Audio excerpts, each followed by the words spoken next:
generation. And in fact, when I saw the ship, I cried. Yeah. It was the one ship I recognized when they're going through it. I was so proud of myself, having not seen Trek in forever. I was like, that's Voyager. Yeah. I recognize that ship. It would that scene was pretty great, like seeing all of those ships. And I love that, you get the Defiant, you get the Enterprise A, you get, you're seeing all of these really, iconic ships. And then, there's almost this idea. It's like, are they going to take the bounty? Like, is that what this is for? Are they going to take the HMS Bounty and that's, the Klingon bird of prey is going to be their ship for the rest of the series. But I actually love that we still get the Titan, that they just, hijack the cloaking device instead, which I thought was brilliant. So. Yeah. I just, I need Deanna Troi to show up like now. Like, I know she's thinking of that episode, but I'm like, I need them to get through their trauma. Thank you. I know. Absolutely. She's amazing. I met her a couple of years ago and just she is who she is. You know what I mean? Like, there's no pretense. There's no veneer. Like, having met other, actors at times, even from Star Trek, like there's a little bit of like a barrier. You know what I mean? It's sure. Yeah. I am, I'm here to fulfill my job and, and sign autographs or whatever, or do a panel and whatnot. But with her in particular, it was just sort of like, no, Marina is Marina. And like, that is just, she cannot be anyone else, you know? And it was cool too, because she was talking a lot about acting, like breaking into the business and as a craft. And you could tell that there were younger people in the audience who were interested in acting or, pursuing acting, because it was a Chicago heavy crowd and a lot of, theater folks and stuff. But it was a really cool conversation. I just saw a TikTok a couple hours ago, her at some convention, and someone in the crowd asked like a generic question, like, how fun was it to work with Jonathan Frakes? And she just loses her shit on him. like basically, what a fucking stupid question is that? What do you think I'm going to stand up here and say? And the thing is, like, there's no humor to it. There's no joke. Like, she just loses her shit. They must be really, I know they're all really close. Like, Misha, oh my God, now I think of, Geordie's, LeVar Burton, Misha Burton. Yeah. Was saying that she didn't watch Trek at the beginning because it was weird for her to see like people who she considers her aunt and her uncles playing other characters. And she's like, her nerd friends had to sit her down and be like, you need to watch this. And she's like, it's weird. I can't. And I was like, that's fair. Right. Yeah. Yeah, it's incredible what they've been able to accomplish, I think, in the way, one of the things that I love is the way they've kind of gotten the band back together has felt very natural, has felt like it's had this progression, which makes a lot of sense. It doesn't feel forced. It's like what you were saying before I hit record, is that, we're getting serviced without, being serviced in a way. You know what I mean? Yeah. Like, it's like, we're glad to get that fan service. The whole sort of conceit of like, the only way to know this person is real is to share your trauma. Is a great way to then like have these like really amazing conversations that you've been wanting to have for years, or even just the show. Like I'm excited to see Will and Deanna have a conversation about their son. Yeah.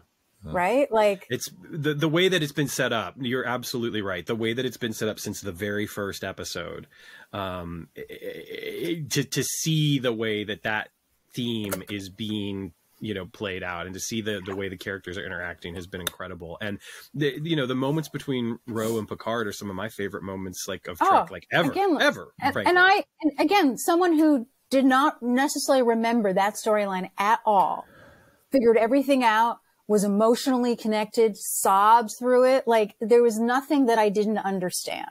Yeah. Which is why I have an issue with the idea of you can't show the past, because if you make it make sense in the context of the show, people are not going to be lost. Right. No worries. Hey, everyone. Welcome to Fate's Wide Wheel, where we are not a Star Trek podcast. We are not. Might be. We are joined by our very special guest host, Lauren Milberger. Lauren, thank you so much for coming back. Oh, pleasure. Oh, it's so great to be back. Dennis, how you doing? I'm ready to dive in here. I'm waiting to see how I hit up notes. against you two. I got notes. All right. Well, look, I'm going to be completely honest before we even get into our normal sort of thank yous and little opening spiel before we hit the episode proper. I don't have any notes. I've only seen the episode once. We closed on our house on Thursday. Hooray. And there's a lot of work ahead of us. It was not necessarily the most well taken care of place, but it's big and beautiful and everything that we wanted, and now begins kind of the hard work of turning it into exactly what we want. So I was over at the house for like 12 hours yesterday doing a bunch of assorted stuff, and I was there this morning, and then I came back here to record our interview with Piper Cruz, who edited the episode, the finale episode, Judgment Day, as well as 5 other episodes throughout the course of the season, so you'll get to hear that interview. And now we are all met here to do this.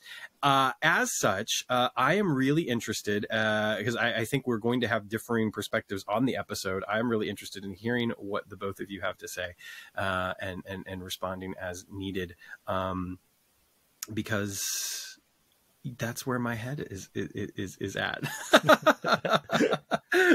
But I'm really excited about talking about the episode. In some ways, and I've alluded to this before, it's the episode that I knew the least amount about going into it. You know, a couple of the episodes along the way, I'd had the opportunity to see a script or to see some pages here or there or whatever, but this is one that I just did not know anything about, and it was a hell of a ride. So we'll get there in a second. Dennis, should we thank some people?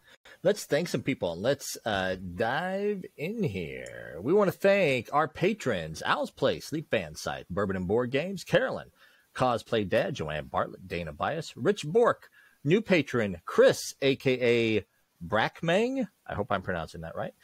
Kevin Butcher, Carol Davis, Dan Tuhig, Dex Lower, Dermot Devlin, Barry Donovan, Brian Dreadful, Troy Ebers, Larry Ganney, Jason Geis, Kelly M., Michelle Hoffman, Amy Holtkamp, Lori Johnson, Bess A. Corey, Lady Eternal, Rob Nunn, Oddly Specific with Audra, Christopher Redmond, Adrian Sal, Karen Saxon, Jerry Seward, Mike Stouffer, Heather Strabiak, Damon Sugamelli, Larry Trujillo, Stuart Williams, Jill Wilson, our anonymous donors, and as always, a special shout out to Jessica Conger and Betsy Freimeyer, our spouses who provide childcare while we are recording the show. Speaking of, you might hear mine right outside the office. They're playing down here in the basement today. Betsy asked me if it was okay, and I'm like, yeah, if they get a little, I mean, like, Riverside is really great at canceling out like extraneous noise. But also, if they do make noise, it's just part of our brand here at Faith Wide Wheel. So that's our thing. If you want to become our patron, there's information in our show notes, and I'll be brief on that today because I have a feeling this is going to be a longer conversation. So yeah, we'll just keep it brief. We'll just keep it brief today. In the spirit of keeping it brief, though, I do have a couple of things that I want to mention real quick. As always, thank you all so very much for your support, whether you are able to support us financially or not. Just the fact that you're hitting that download button, listening or watching on YouTube is so greatly appreciated. We're grateful for you all. We're grateful for the conversations that we've gotten to have over the course of these 18 episodes since the season started, the series began, restarted, revived, however you want to put it. It's been incredible, amazing, and we cannot express to you just how much we appreciate it and how enthusiastic we are about the conversations that have been surrounding the show and the fandom in general. The opportunity, of course, for the cast and Dean and Deborah to be at WonderCon and just bring the show even to a wider sort of public audience and get out there and start doing those sorts of things, I think is essential, because there is no doubt in my mind that what has happened over the course of the season is that fandom has continued to grow and become more enthusiastic and become more positive, because that's what I'm seeing, especially over these past like 3 weeks. The conversations that are happening, the way the conversations are happening, it's building into something that that it should be, especially when it comes to genre television, and I'm grateful for that. As always, make sure you're helping out in your communities, doing what you can to the world at large, so that we can put some wrongs right. We're always grateful for so much of the wonderful support that we get, but there's of course a lot of stuff out there that we should all be trying to do our part with. And also, on a very personal note, I just want to thank everyone for the love and support and just comfort and the warm embrace that I felt in my journey in coming out, both on the podcast and via our Twitter account. It was something that was very important to me. It felt like it was time to do it. And, it's something obviously that I've known for a long time, but not everyone else did. And the reaction has just been so kind, and I feel that embrace so much. So thank you all so much for that, and making me feel safe and making me feel welcome. It's pretty great. So thank you for that. And on that note, I suppose we should get to Judgment Day. Let's do some Judgment Day. All right. So here are the synopsis. This episode, written by Margarita Williams, directed by Chris Grismer. Ben's next leap takes him closer to home than he ever expected. The team faces the ultimate showdown with Leaper X as they battle for the future of the Quantum Leap Project and their lives. Lauren, you're our guest. If you want to do your non-spoiler thoughts first. Quick interjection: Margarita Sure. Matthews, not Williams. Thank you for that correction. I didn't even catch that. I'm looking at it right here on screen, and my eyes read Matthews, my mouth said Williams. Thank you for that correction. Anyway, No worries. We're not going to be got all editing that excited. out. I got excited as written some of my favorite episodes, and I just went, yeah, and didn't even hear the last name. No worries. Credit where it's due, because Margarita is awesome. Yes. So as mentioned, Margarita has written some of my favorite episodes of the season, so I was very excited about this. It's hard to talk about this without spoiling it, though.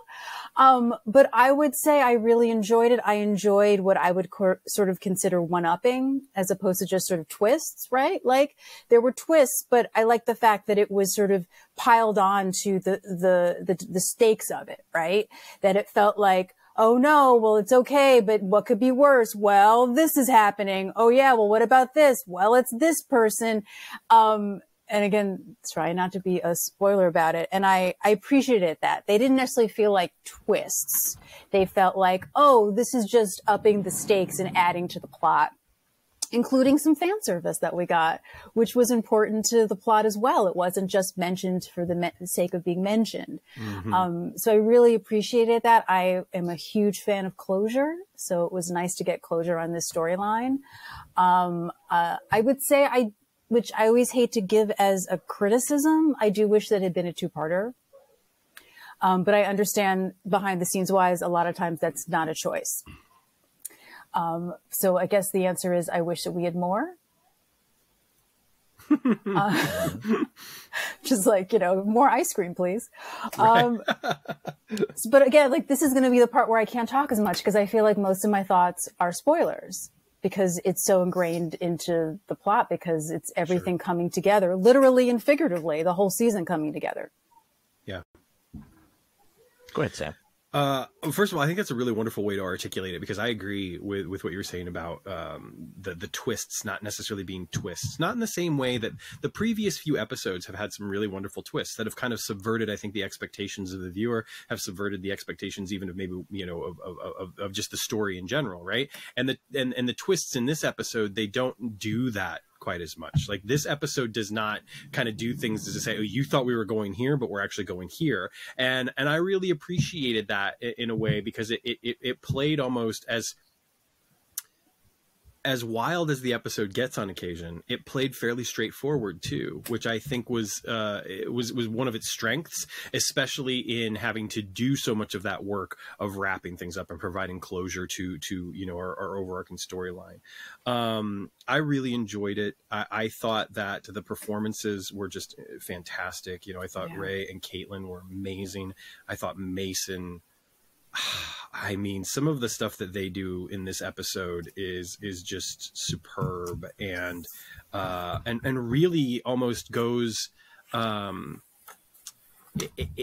it feels, again, can't talk about it too much, right, without getting spoilery, but it feels like their performance, it really does feel like a perfect capstone to so much of the groundwork that's been laid prior to this, not just for them, but for the story in general. And I think it pays off even what some of Shakina mentioned when she was on the show about knowing that it was always going to be Ian, that Ian was always the one that was going to go back and be the one that told Ben, and and so I think that it really pays off in some wonderful ways. And I felt like emotionally, the stuff that Ian gets and the stuff that Ben and Addison get emotionally, again, just superb, and I really, really, really enjoyed it. I think that it is an episode unlike maybe some of the others throughout the season where I felt like some of the criticism I had to scratch my head at because I didn't understand or didn't occur to me.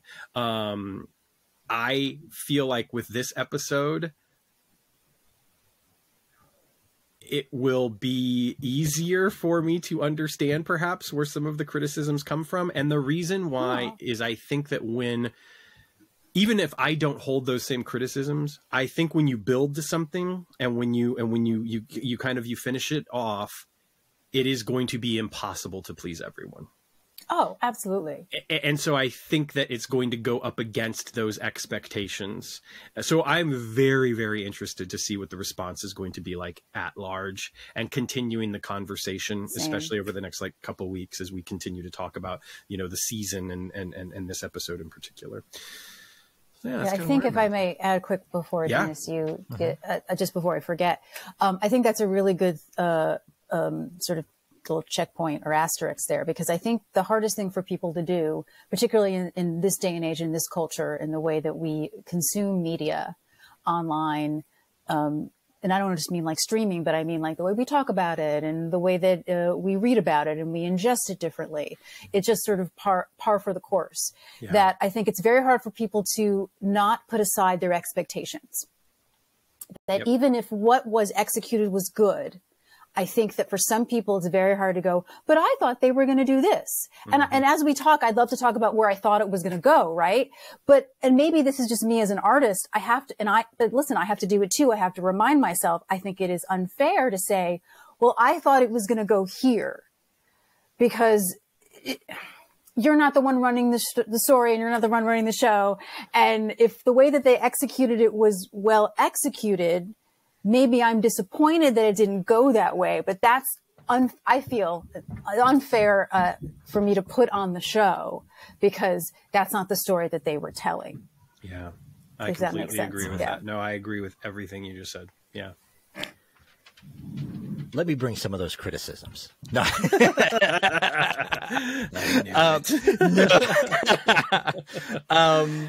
I'm getting a reputation here at Fates Wide Well. No, so bad cop, good cop. Yeah. Sam, the last couple of weeks, you have been calling this the end game. You made some comments on the podcast and on Twitter, and it's apropos because I have a lot of thoughts about this episode, as I did about Marvel's Avengers Endgame, in that there are lovely character moments throughout the episode, like where this episode really shines and succeeds are in the character moments and where we're not like all wrapped up like in the plot of the episode, but just seeing this cast work together. I was thinking earlier today, there are some cast like ensembles or just like duos on TV shows where you just want to see them continue to work together, like not even in particular on this show. Totally. I felt very much the same when Netflix canceled Santa Clarita Diet. I was disappointed, not because I was kind of like wrapped up with that story and that show, but I just wanted to see Timothy Olyphant. How do you say his last name? Oliphant. I'm not great with the last name. Either. Sorry, Margarita. Yeah. I just wanted to see Timothy Olyphant and Drew Barrymore go on to another series and just bounce off of each other. Because in the end, I realized that that's what I love most about Santa Clarita Diet. I feel very much the same about this show, just like the ensemble, the way they work together. Mwah, lovely. But also like Endgame, I'm going to call this episode the same thing I called Endgame after I saw it for the first time in theaters, Hot Mess Time Machine.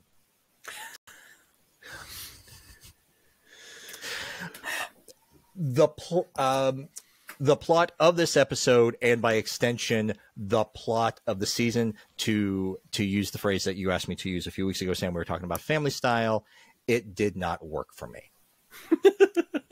Oh, now I want to hear why, but that's spoilery, so we should go into that. Yeah, we're gonna get into the spoiler, and just and basically, like, they talk about, like, Sam, like, you can see like the criticisms, and Lori was saying, like, when you're building to something, like, there's always audience expectations that you're not going to be able to meet. I feel like the last few weeks there's been kind of this thing of like this idea of like, well, if you're focused too much on the plot, you're not really focused on the characters and you're missing the point, because the show is really about the characters. And to compare to the original series, like, why Sam leaped into the accelerator was not an important part of the plot. They did not even address it until halfway through the second season. And even then it was in the saga cell. And even then it got dropped out of the saga cell eventually. This season, the entire story is about why Ben stepped into the accelerator. Right. And I realize there are so many factors that play in this. And like Lauren, you mentioned, the biggest thing is that I don't think anybody involved in this, aside from the people making the schedule at NBC, how that goes, nobody was excited that they had to wrap the story up in an hour and not in a two-parter. Oh yeah, no, I'm sure. But you know that, so like I'm not lobbying like any like specific criticisms towards like writers, producers, or even NBC, like when they give notes on particular episodes. But I feel like they wrote themselves into a place of the story had to be serialized. Garrow felt the need to introduce another leaper as early as possible because he felt like he needed that for audience engagement. And just I didn't even know until a couple of weeks ago, Lauren, when you said it, that the network was the ones who insisted that Leaper and Hologram be a couple. Yeah, and I don't remember where I read that, so I hope I'm right. But I do, when we were talking about it, distinctly remember reading that, so that was a network note. But also real quickly, you know, if you go back to the original series, the Evil Leaper was also a network note. Right. Oh, yeah. Because they wanted an antagonist. And so, like, I wonder, it's so, I don't want to speculate, right? Because we don't know what's going on. But, like, I can get why someone would think that an antagonist and having a Leaper X would create a conflict that would bring an audience in. Well, you can, I don't want to interrupt your thing. Sure. Yeah. Go ahead. No, you're fine. So anyway, like overall, like without giving like spoiler thoughts. So I feel like why this did not work for me is like, I feel they broke a promise and what the ultimate end game was going to be. And I had another thought, and then I lost it. Well, let me throw this out there real quick Sure. that I didn't mention earlier. Maybe you can get back on your train of thought. Is that I just wanted to talk real quick about how visually arresting this episode was. I felt like it was so like visually, it just appealed to my senses. And there are a number of moments that we'll talk about in the spoilers, but I think that's worth noting, even non-spoilery kind of up front. Like just visually, it feels like such a feast in that big epic sci-fi kind of way. But yeah, I definitely want to hear about the broken promise and you know, for you to be more explicit about that. Do you have your thought back? Did your thought come back into your brain? I do not have that thought back. That's all right. Let's get into the episode, and I'm sure it will come back. We're going to get into it. Let me add on to that, because I think I have a little bit of a parallel conversation to what you're talking about, you know? And I find it fascinating, and I think it's interesting and duly noted to say a broken promise, right? Because I think in my head, I sometimes don't know if that so-called broken promise is something that I interpreted for myself that wasn't what the story was, right? Here's a larger example. At the beginning of the season, and I forget who it was, but one of the producers said that the season was all about the Calavicis, which of course I got very excited about. I would say that's not the case. Was that something that changed, right? Did they not have time for it? Did based on renewal, based on just stories in the room, when you're breaking stories, sometimes it changes. Sometimes it's just how the actors interact with each other and you come up with new ideas and it doesn't become about that. But that was my expectation, right? So that might be my broken promise, but it's not what the story ended up being, but it was what I sort of had expected it to be, and came up with all of these scenarios that we can talk about based on things that I thought I was seeing, based on the original series where I thought that it might go. Sure. But now that I see, you know, that I can step back and I can see the whole thing, that's not what the story was at all. I would not say the season was about the Calavicis at all. So that's why I'm curious, like, what your broken promise is, because is it that it wasn't what you expected, or there are actual like plot holes I'd love to hear that you think weren't taken up on? For sure. Well, can we get in the spoiler territory? And then we'll Yes, I'm sorry. I thought we were. Oh, goodness. No. You're fine. You're fine. It's kind of like whose line is it every way? The categories whose are made up. Whose line is it every way? Whose line is it every way? And you know what? We're recording on a Sunday afternoon too, and I'm not even drinking alcohol. But anyway. Oh, but you got a really cool mug. Yes, yeah. We should shill our stuff more often on the show. Yes, available on our T Public. Anyway, well, you could send me something, and I could just slowly keep there is frame. Yeah. I just, For me, I feel like it was very heavily said early on that Ben's final mission was in the future. That he was these leaps were a springboard to get him into the future, which is eventually what he did. Yes. I feel like it was a cheat to throw him into the future only for a few minutes to get yanked back into the past. And for the first half of the episode, for the episode to be what the producers explicitly told us it wasn't, which was an Addison in peril story. Oh, that's right. They did tell you that, didn't they? I forgot about that. And because to me, it seems like for Ben to leap, and for Ben to leap into the future, and that was the only way that he could do what needed to be done. I feel like flinging himself into the future just to get a bit of code from Ian, and then to be sucked back into the past.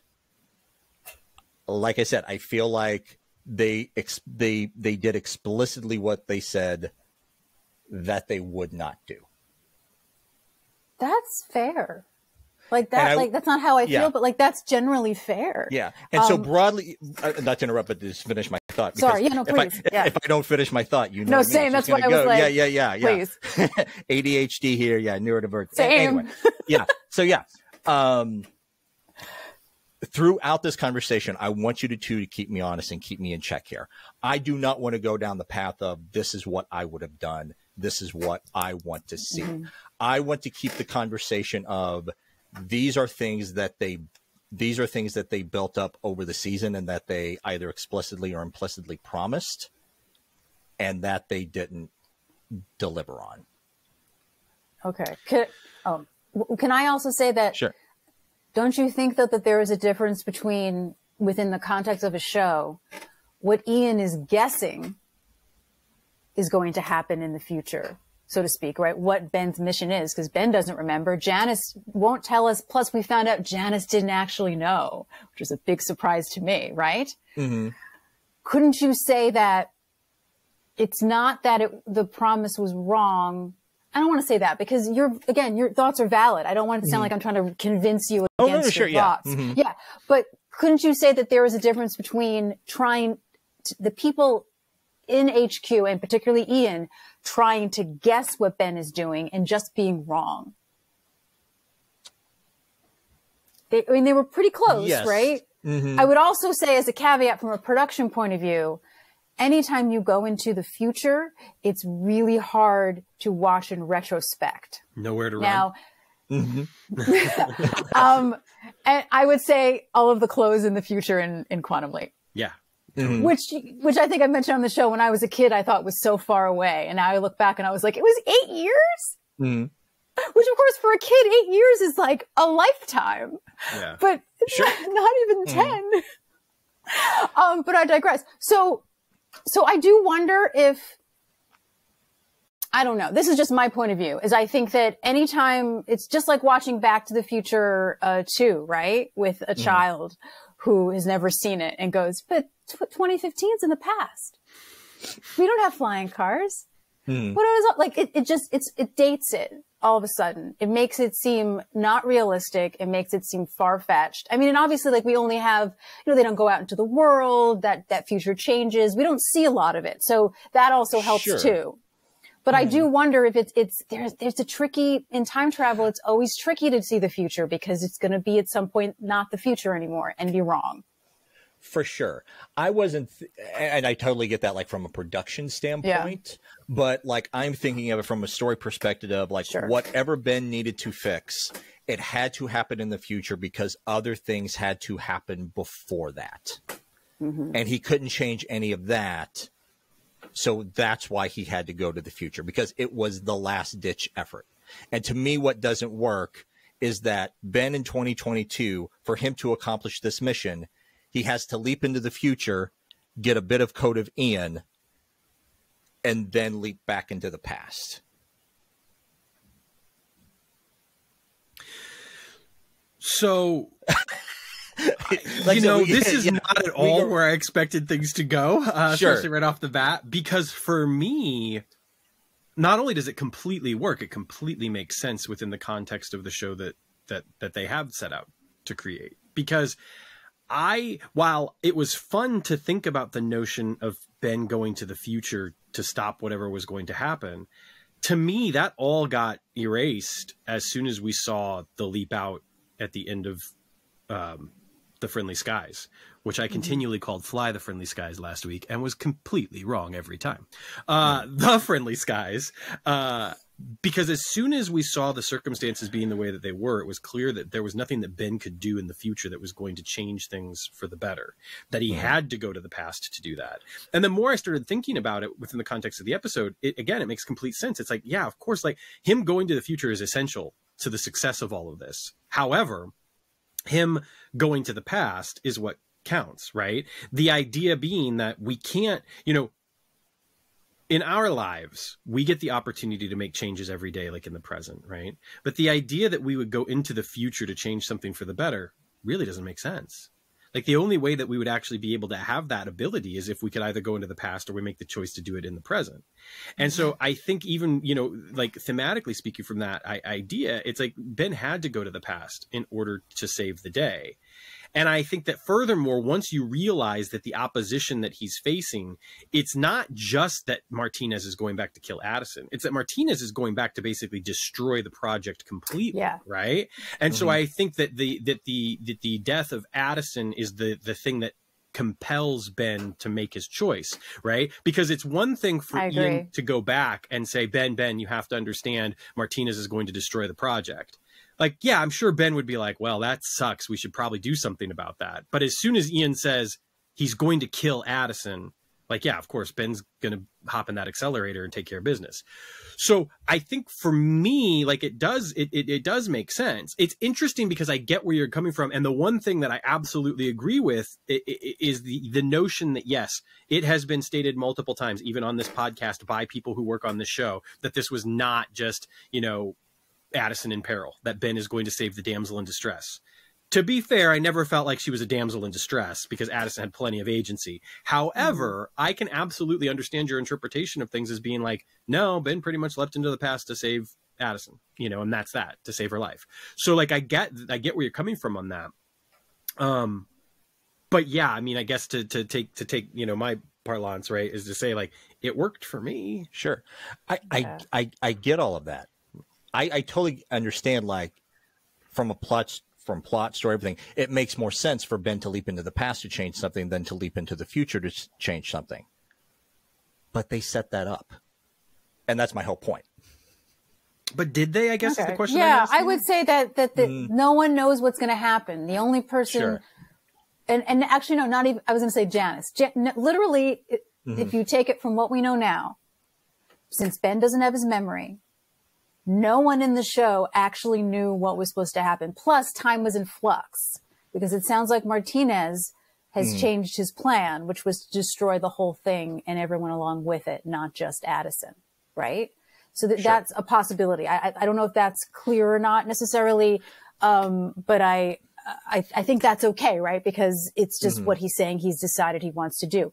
He could have figured that out when he first leaped, and that was always the plan, right? Because the problem is we're working in a couple different pasts and a couple different futures, technically, give or take.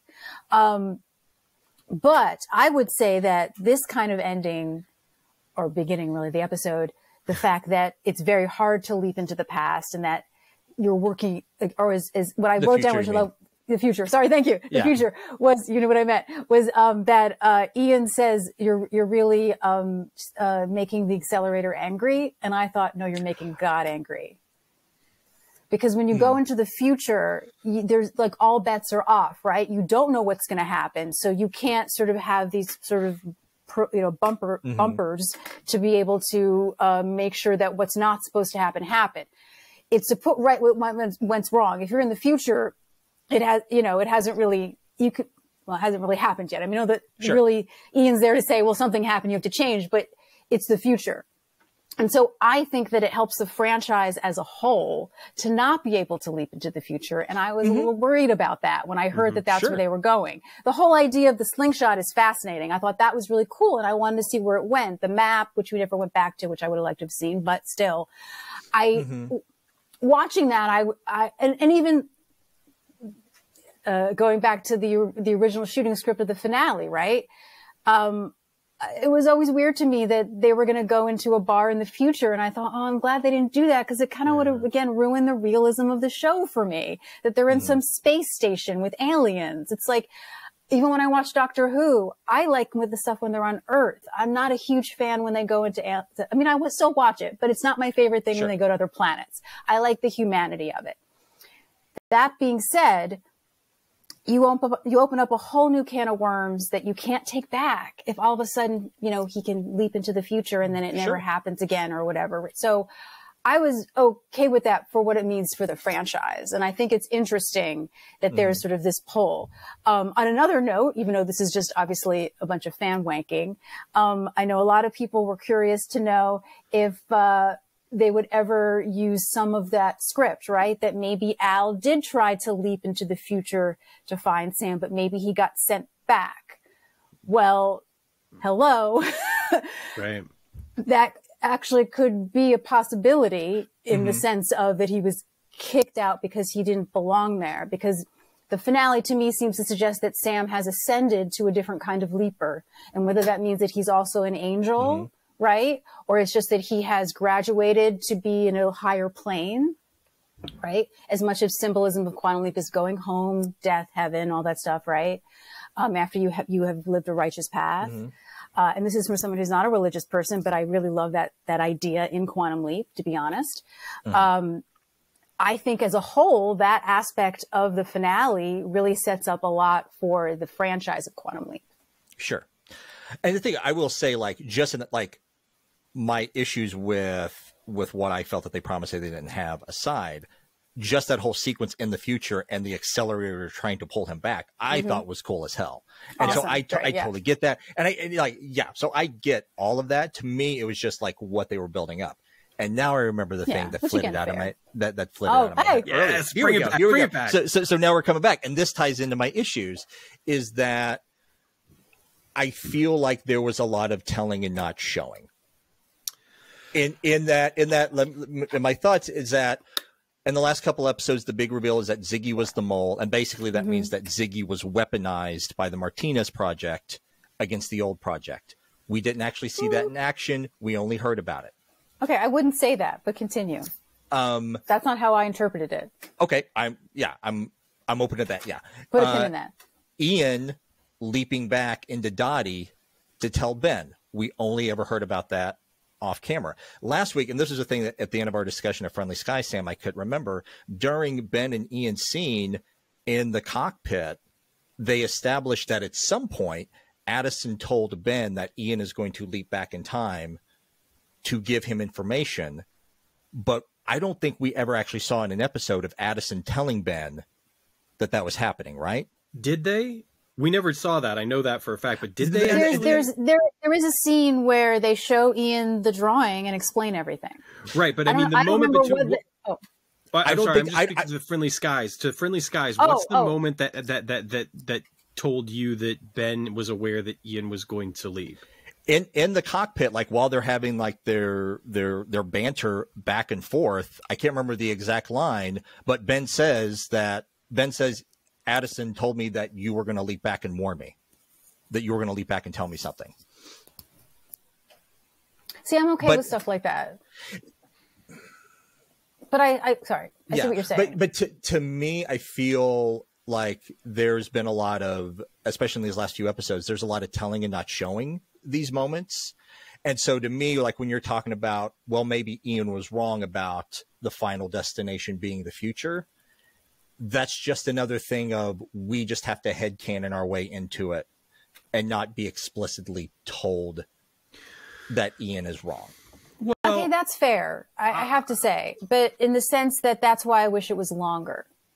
But here's because I think they just didn't have time to show us as much. Unfortunately, and like I said, and to say network what I said, television, you know, to say what I don't even know if like a lot of these criticisms are fair, because like I said, like we're dealing with a network TV show. They only have 42 minutes per episode, and I'm sure that in everybody's ideal world, creatively, they would have had 2 hours. They would have been able to show us snippets of what the Martinez project looked like. They would have. Go ahead. Yeah, well, I think that you're right. I mean, I think that obviously, you know, given the constraints, like there's a way that they have to be able to relay that information because it is important. I had completely forgotten about that conversation, which is why I asked you to be a little bit more explicit. Because, you know, even hearing it now, like the reason why it doesn't affect me, I think in that same way, is because the conversation, the banter between the two of them and that particular moment was so lovely that the opportunity to have that information come out that way is fine for me without having to see Addison actually tell Ben that piece of information. Now, I do think that you could be a little bit further with that criticism, however, and make the argument that we are party to every moment that Ben and Addison share together. So when would she have had the opportunity to actually tell Ben that without us seeing it? Right? Because it's like, how many times throughout the course of this season has there actually been a time where the viewer is not party to any time that Ben and Addison are actually together? Right? Now, I don't think that that's necessarily the thrust of this. I do want to touch real quick on, because it's something that was brought up and it is so lovely, the metaphysical aspects of the accelerator and what the accelerator might mean. I love the fact that even within the course of this episode that's touched on a little bit more. We've already gotten some of those hints at like God, Time, Fate, or whatever throughout the course of these last like 5 or 6 episodes, which is awesome. And I think that the idea there too is to look at this as like the opportunity to discuss like what it means to play with these forces that are beyond our control, right? It's a theme of science fiction in general. Like anytime there's anything with like cloning or genetic experimentation or, you know, light speed travel, time travel, etc. You have to be able to examine some of this stuff in some way. And I like the ways that they're doing it a little bit more in these subtler fashions, right? Instead of them having to break down this huge conversation about what are the consequences of playing with these forces. It's this opportunity that we get to have this cool moment where the accelerator is trying to bring Ben back because it doesn't, you know, you're not supposed to be able to go to the future. That's not something that you know, I want to allow you to do. And so I appreciate that aspect of that scene between Ian and Ben. I also think that the thing is like, again, you know, from Ian's perspective, like, right, Ben was going to the future. And I think that in some ways that's the stopping point, right? It's the idea that's like, holy shit, Ben is trying to get to the future. You know, like I can understand why that wasn't necessarily like there wasn't a further exploration to say like, no, he's actually going to go back to 2018. You know what I mean? And again, I think again, that's just something that's something that didn't bother me, is that he ended up in 2018 as opposed to staying in the future. I also would say that, sorry. I was just gonna say, thinking about the lengths that Ian had to go in order to get Ben, you know, to assist in getting Ben there and assist in finding a way to, you know, to potentially get Ben back and to, you know, and to kind of close the loop in so many different ways. I think emotionally speaking, the stakes that presented, especially for Ian, were pretty incredible. I'd also like to thank Piper for this one, because when she mentioned it, it kind of blew my mind a little bit, but where the hell did Ian find the body for Ben to leap into? And did they just lock that person in the imaging chamber and like make them wait until Ben leapt in? Like, holy shit, Ian. I have to say, I was surprised when Ian said it was hard for me to find a body for you to leap into, because I thought we were going to have a Sam Beckett thing where he was going to be himself. Yep, same here. And that in the future, you can only leap as yourself or something like that. Sure, right. So that did surprise me. And they're wearing like the same clothes. I don't know. It would have been nice to know, but we don't have to know who that person was. No, we really don't have to know. Of course not. I mean, to talk about the clothes a little bit, I kind of figured like rewatching the clip that he had to have leapt into someone, because my idea of the clothing was like, when you get an X-ray at the dentist and they put that little lead thing over you, whatever, to keep you safe from the radiation. Oh, is that that's a good point. To me, it struck me that was just like a body-wide thing, because there was still radiation fallout.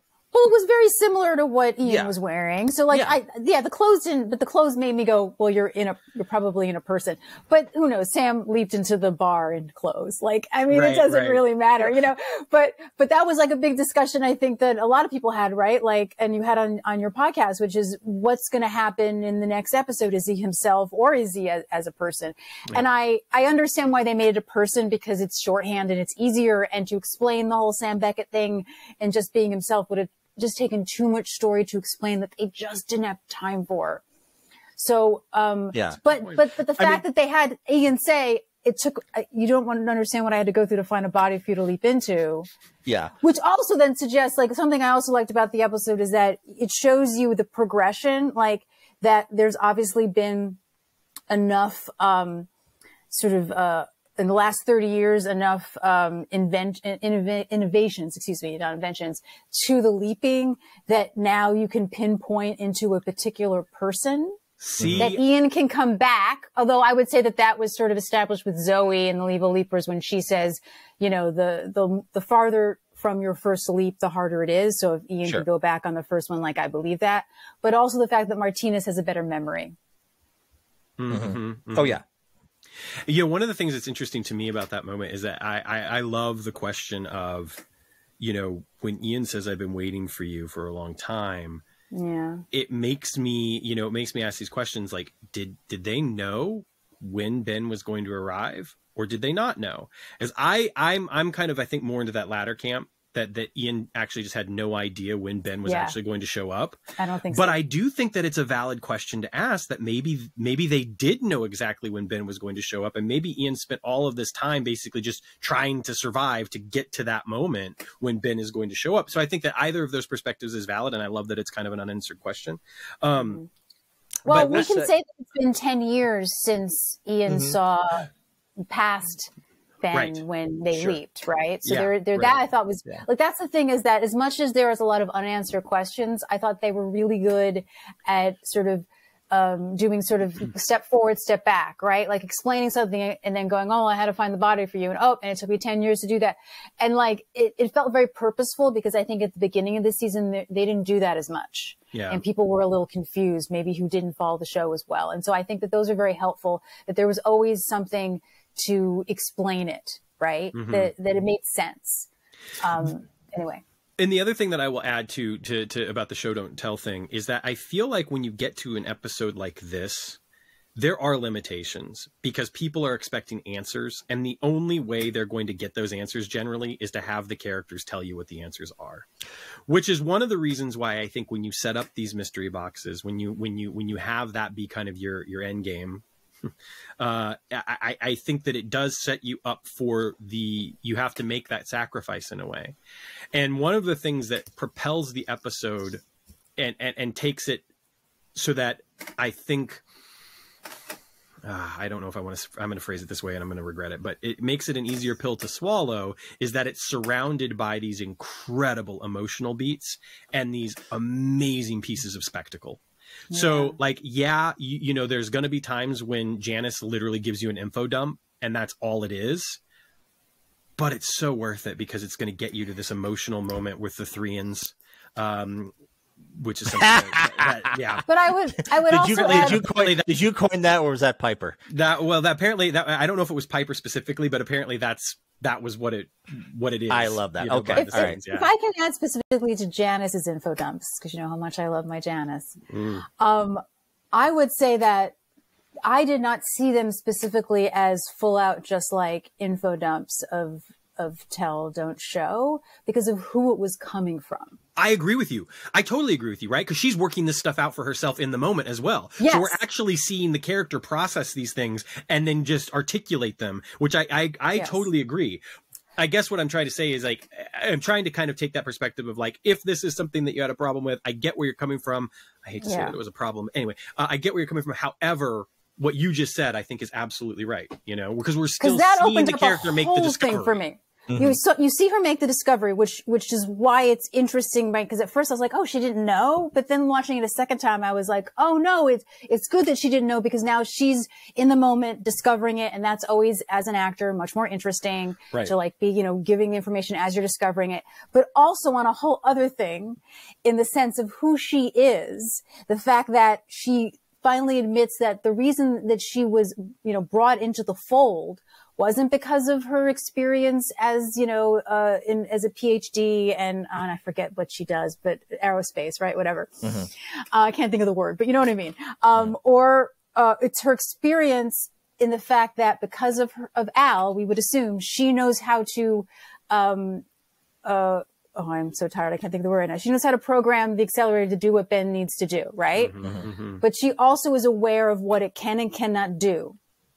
So she was able, the fact that she's able to look at whatever she was looking at and figure out what was happening was because it had happened before, because she was told it. And this is a lot of fan wank, I know, but still, again, it's because it's her. So the assumption is that she knows all this because it's happened before, because her father told her, because she wasn't even if she was old enough to remember what happened on the project from just an experience point of view, she wasn't a person working on the project to be part of that when it happened. She had to have been taught it.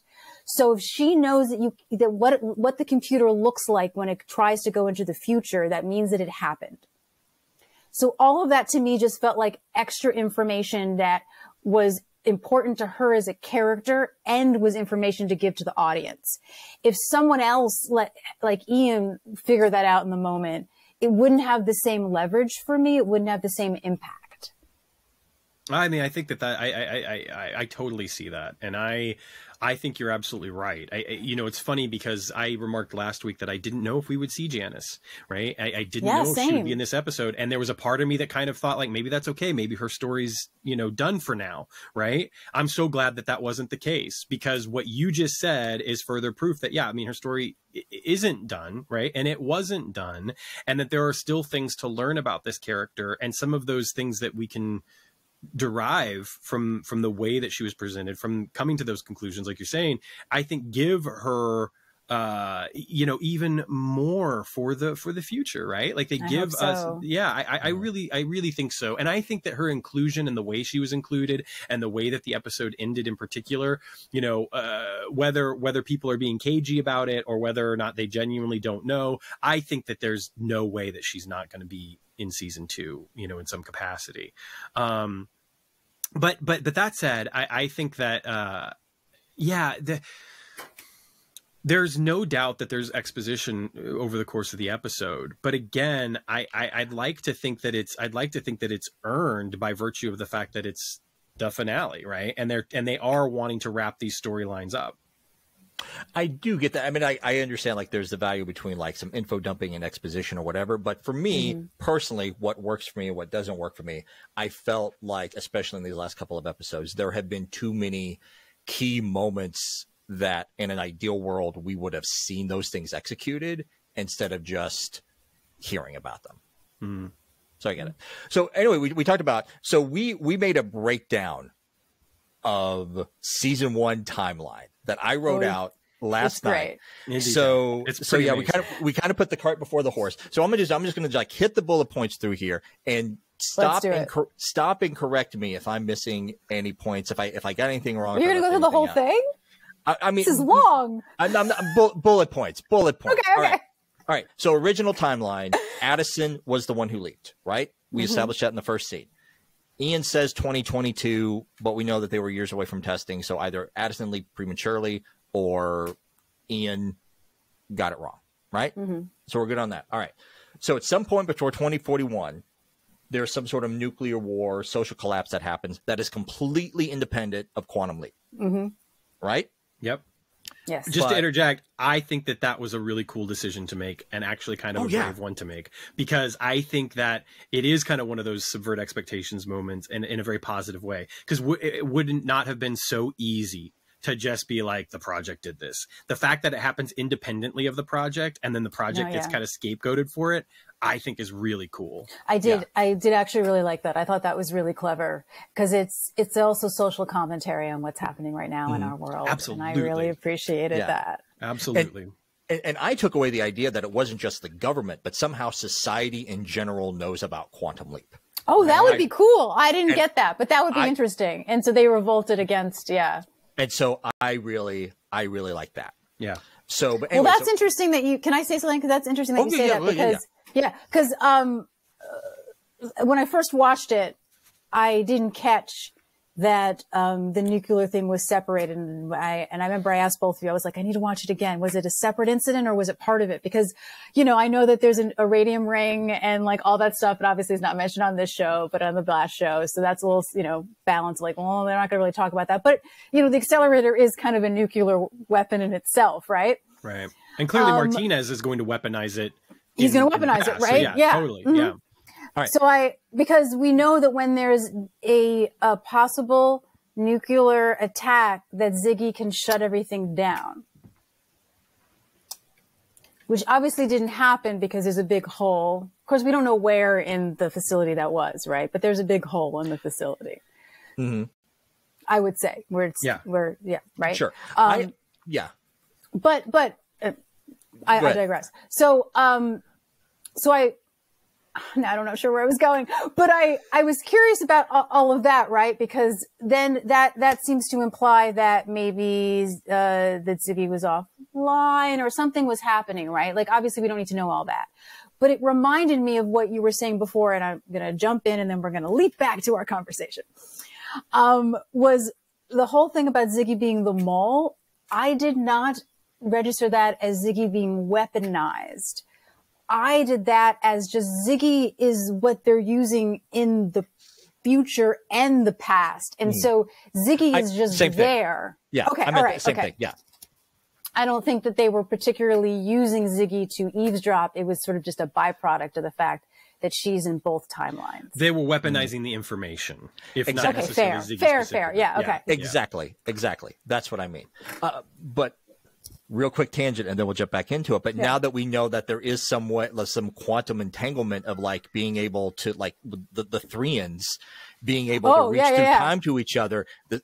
Keep me in check. I don't want to keep doing this. But how cool would it have been if they would have found a way to weaponize Ziggy and like have future Ziggy reach back through time and pull information from the past?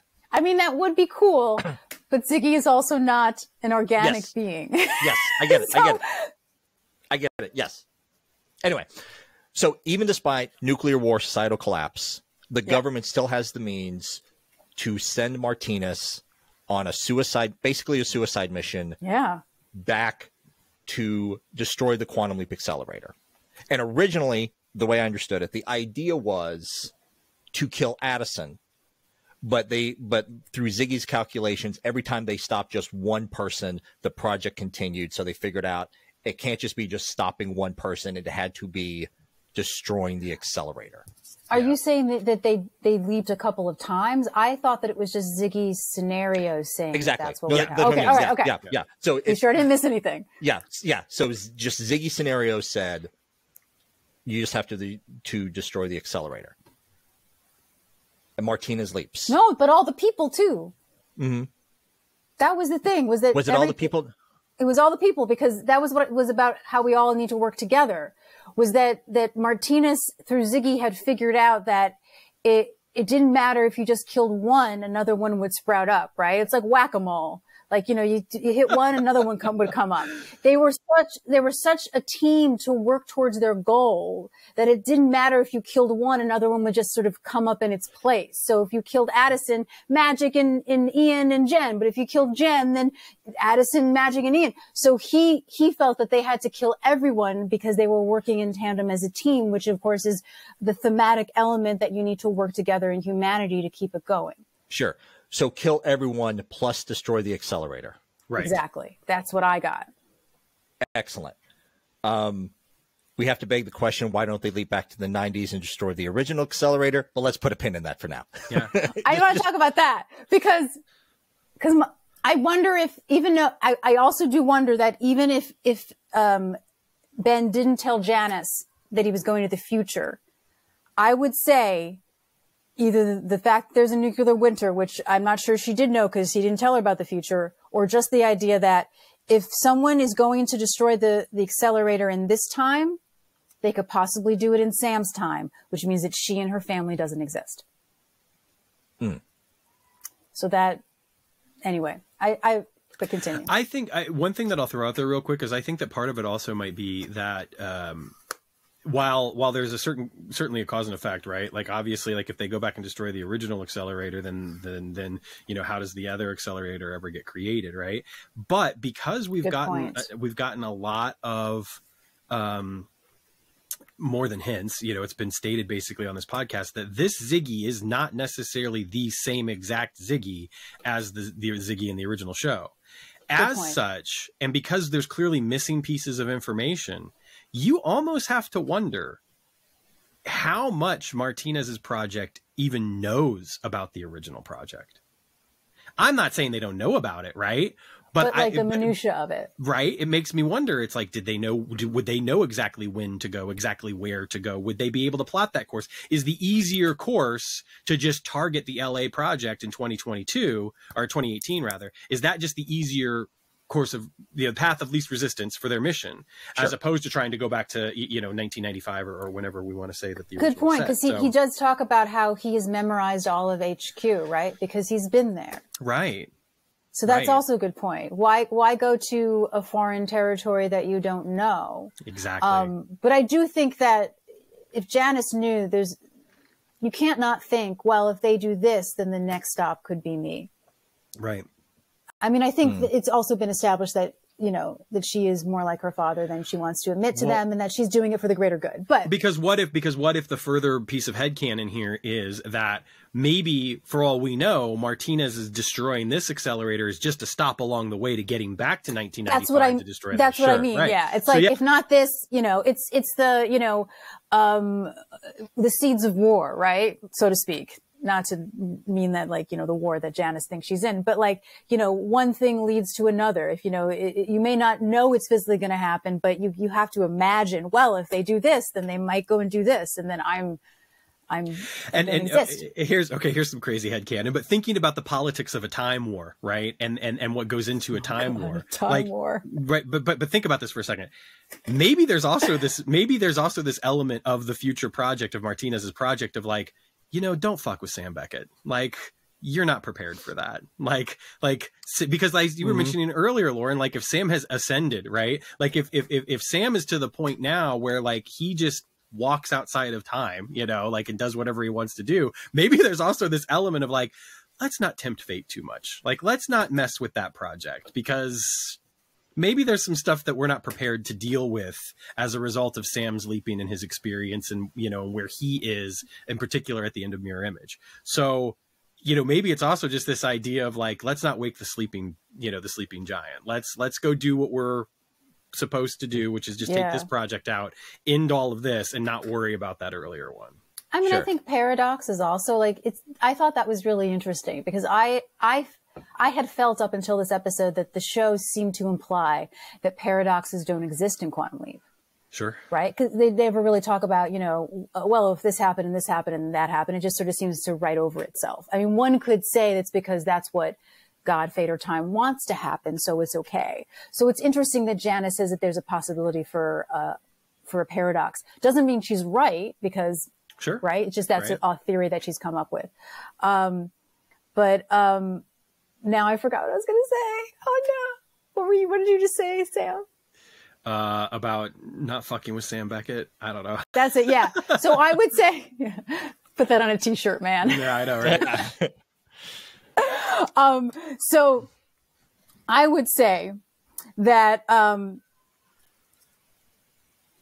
that it might cause a paradox, which you brought up before anyway, Sam. So, that if you go back and you destroy the original, then how did you time travel back there in the first place? Right. Sure. Which is obviously a part of the issue here, right? If Martinez is going to go back and destroy the accelerator in 2018, then there's still that question of like, how did he get there in the first place, right? So I think that, but it's a valid question, and one of the things that's kind of amazing though is Janice, giving us the notion of the quantum bubble and the idea that that all of these things can be true at once, right? That future Ian can still exist, even though, we're actively making changes in the past, and we can all exist here, even though there's the threat of Martinez potentially killing us all in the past. And like, it can all still be there. We just don't necessarily know how it's going to end. And once that bubble pops, that's when everything kind of just changes, right? Again, that's why I think I was surprised that paradoxes exist, but like, I'm fine with it. It doesn't like not make sense. Of course, paradoxes would exist, but I guess Leap for Lisa might be our best example. Sure. Of that, right. Because of course you could say they were in the quantum bubble. So there's always that, which I love that she has all these terms for stuff. I'm like, Janice knows stuff. Yay. But Magic trying to come up with something. Oh yeah. Like, I know, that was great. Clearly you don't mean this, Magic, but also nice way to try. Can I just say, Ernie Hudson in this entire episode. Yeah. When you find out that he's leaped into magic and then they go to his reaction shot and he's like, oh, it's not good. Yeah. Anyway, for Magic. Yeah. So the quantum bubble alternatives were nano wall nullifier and space-time suppressor. Nice. And she's like, no, it's just really easy. Yeah, and I also love at the end of that scene when Janice says, best case scenario, Ben and Addison don't get together. Worst case, paradox that rips a hole in the space-time continuum. Cut to Magic turning around, like shouting, hey, let's get a move on here. everybody back to work. Yeah. Janice brought up everything that we talk about, right? She's like, people could just not exist anymore, right? Right. And obviously, the subtext of that is she knows that she didn't. Well, I mean, we don't know if she knows, but she has to know by now. I think so, right? Yeah, that she didn't used to exist. I love all that stuff, and so hopefully maybe they'll go more into that, later. But yeah. Yeah. All right. So where are we, Dennis? So Martinez leaps. So whether or not he was trying to do a targeted leap and got lost, or if he had to make a series of leaps like Ben had to make his series of leaps, it's not clear. Considering that they cross paths, I have a feeling that Ben had to make a series of leaps to get to 2018. Agreed. I think so too. And one could say that if we know that Ian leaped after Martinez leaped, then one could assume that Ian knows the plan. And so therefore what Ben is using is the same trajectory slingshotty thing. I mean, obviously not to the future, but the leapfrog map thing that seems to be happening. Here's a question. Do you all think that Ian continued to work for the project even when it was the Martinez version of the project, and that's how they had access to the accelerator before it was destroyed? Yes. I feel like that. I hadn't thought about it, but that has to be the answer. I mean, they're there, right? Yeah. Now, here's a question for you. So this 2018 time has been, so Martinez has lost the time at the end, whatever. In the future, we'll get to that here. In the future, does Ian still have to leap to tell Ben? No, I think that's been established with the whole Al now has kids.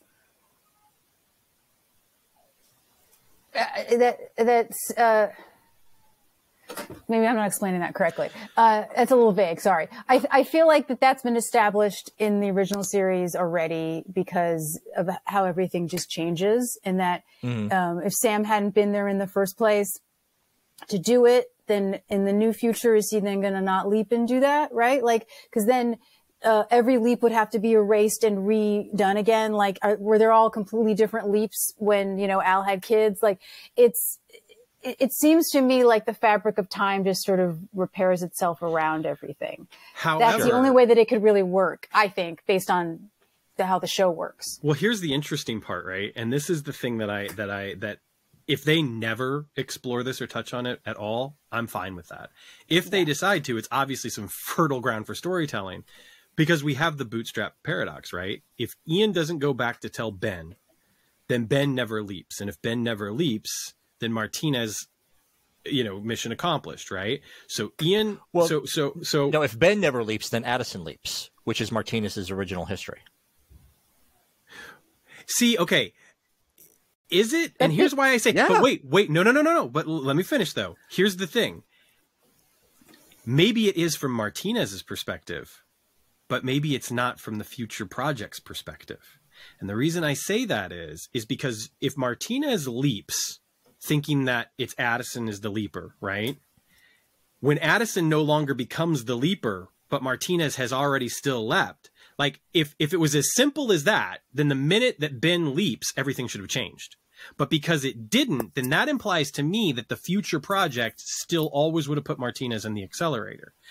But Martinez doesn't remember that because Martinez, from his perspective, leapt because of Addison, not because of Ben. The weird thing is that Martinez clearly knows about Ben.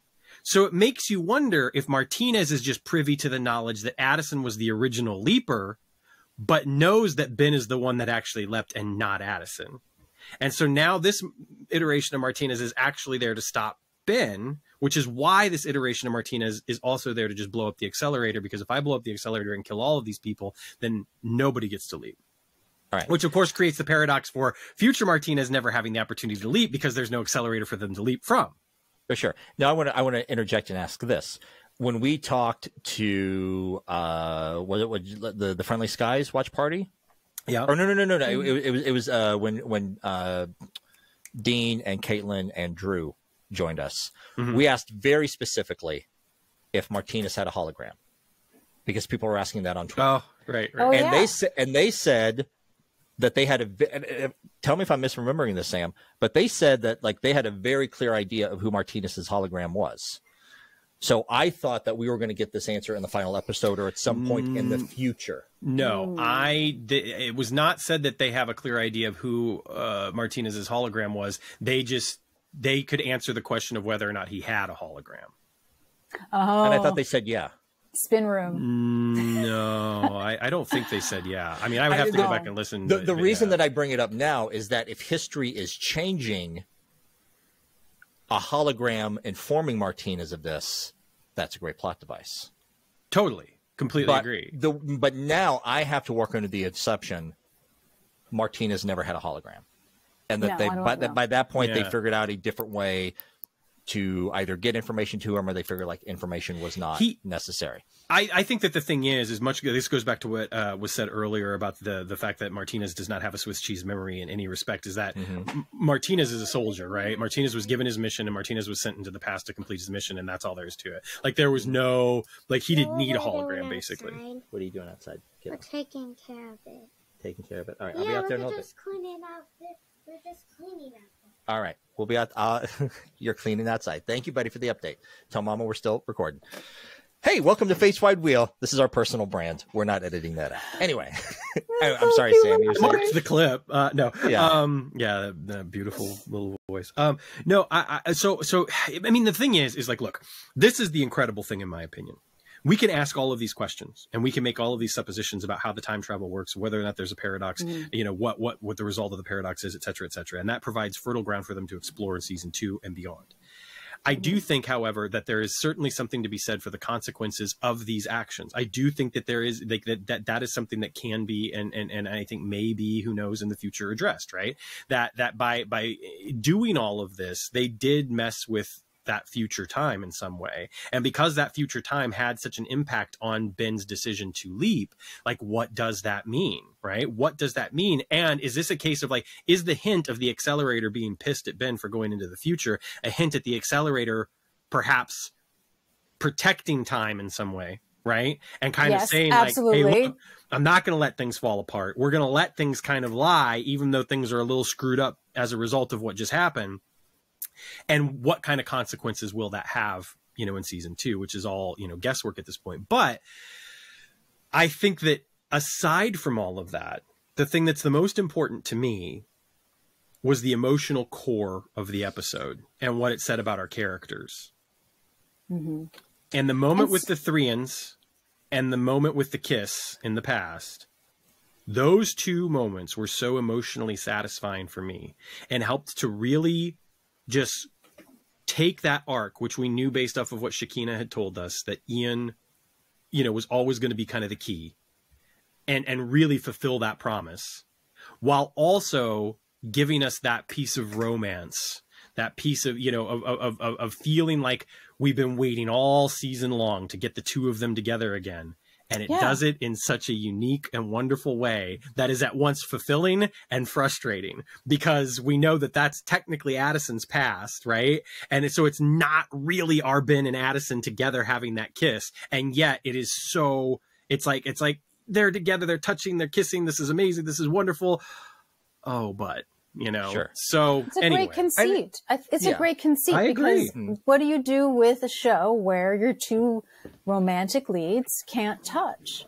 And it's they can touch in the past. It's the reason why I loved O Ye of Little Faith, for the same reason that we got that drugged out sequence of Ben and seeing them together. It was just sort of like, oh, this is really, really nice, you know? Yeah. And how wonderful that it's not literally the two of them together so much as this is Ben's projection of her. And it's like, this is beautiful the way that she's, you know, it was, yeah. So, and Margarita wrote that as well.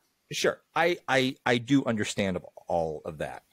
But the thing is, it's, you know, I can get like the difference, like a story, it's like a character story or a plot story. And I've used this example a few times recently. Like I just finished This Is Us a few weeks ago. Have you seen the show? Have you? No, but I remember when you started it. Oh, okay. Yeah. So yeah, I finished it. And the thing is, that show is all about character. It is all about relationships. And so in a show like that, when the plot is kind of whatever, especially when they get into the latter seasons, because like their nonlinear storytelling and the way they jump around, the last couple of seasons, like that kind of becomes strained a little bit. But I know ultimately that show is about the character and the relationships, and that's what matters. The original Quantum Leap, that show was very character driven. It was very issue driven, and that is what matters. When you create a serialized story where every episode or most episodes, you are leaving little cliffhangers teasing out this thing of why did Ben leap? Who is Leaper X? Where is this going? It is perfectly okay to criticize it if the plot does not work. Okay, but I guess the thing is like, it did work from my perspective. Sure. And not only did it work, it also answered every single one of the questions that you just asked. So I guess my thing is it's like, it's, you know, it's totally valid, obviously, if it didn't work for you. But I want to give you the floor to be specific and say why it didn't work for you. And to be completely frank, if you can't, if it's just a feeling you have, that's okay too. Like, I'm not trying to imply that you have to defend yourself here. For sure. Yeah. I mean, there are a lot of people who I've spoken to who hated the finale of the original show and still hate it. And there are also people who have told me, you know what, when I was younger, I didn't like it. Now that I'm older, I love it. Right. Sure. So like it can just be a feeling, and it could be something that can change, and maybe it'll change when you see more of what they're doing in season 2. Right. Like exactly. But I don't know where they're going with that. So sure. Yeah. I will say, I guess I'm validating. A feeling is also okay too. For sure. I mean, I think a lot of it is a feeling, and it's a lot of, like, not one major thing, but it's a lot of little things, like a lot of things of, like, I feel like we should have seen a scene on camera and not have it explained to us. We haven't gotten to it yet, but them jumping into the accelerator and leaping around to the past moments did absolutely nothing for me.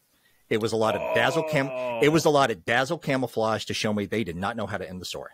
Oh man, see, I disagree, because here's the reason why. First of all, I think what incredible stuff does that create? The fact that Martinez in Magic's body jumps into the accelerator and then leaps. Like, what happens there? Was it as simple as Martinez just leaps out and Magic falls to the ground and everything's okay? Or does something happen beyond that, right? To Magic? What does it mean for Ben to be in Ben and then step into the accelerator? Like, is that going to create some sort of like weird thing? And then also, but the visual spectacle of it, I feel like it was necessary. Like, you had to have some sort of like visually like dazzling climactic moment between these two. Like, it was where it was always leading, and we clearly know that Martinez is indeed a weapon. Like, you know, there's a reason why Ben calls him the Terminator, right? Because like, he sees Martinez as literally being a weapon, and he is a soldier, and that's what soldiers are. Soldiers are weapons, right? Like, that's no disrespect, but it's true. And I think that the thing is you go on one step further from that, and it's just sort of like, Ben is ill-equipped to fight this fight, right? Yeah. How is Ben going to succeed?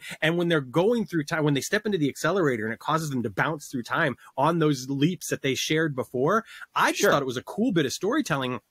And the way that it ended, like, well, that's what I would love to talk about, is how it ended, because something I noticed, I didn't notice the first time I watched it. Okay. So here's the thing. Go ahead.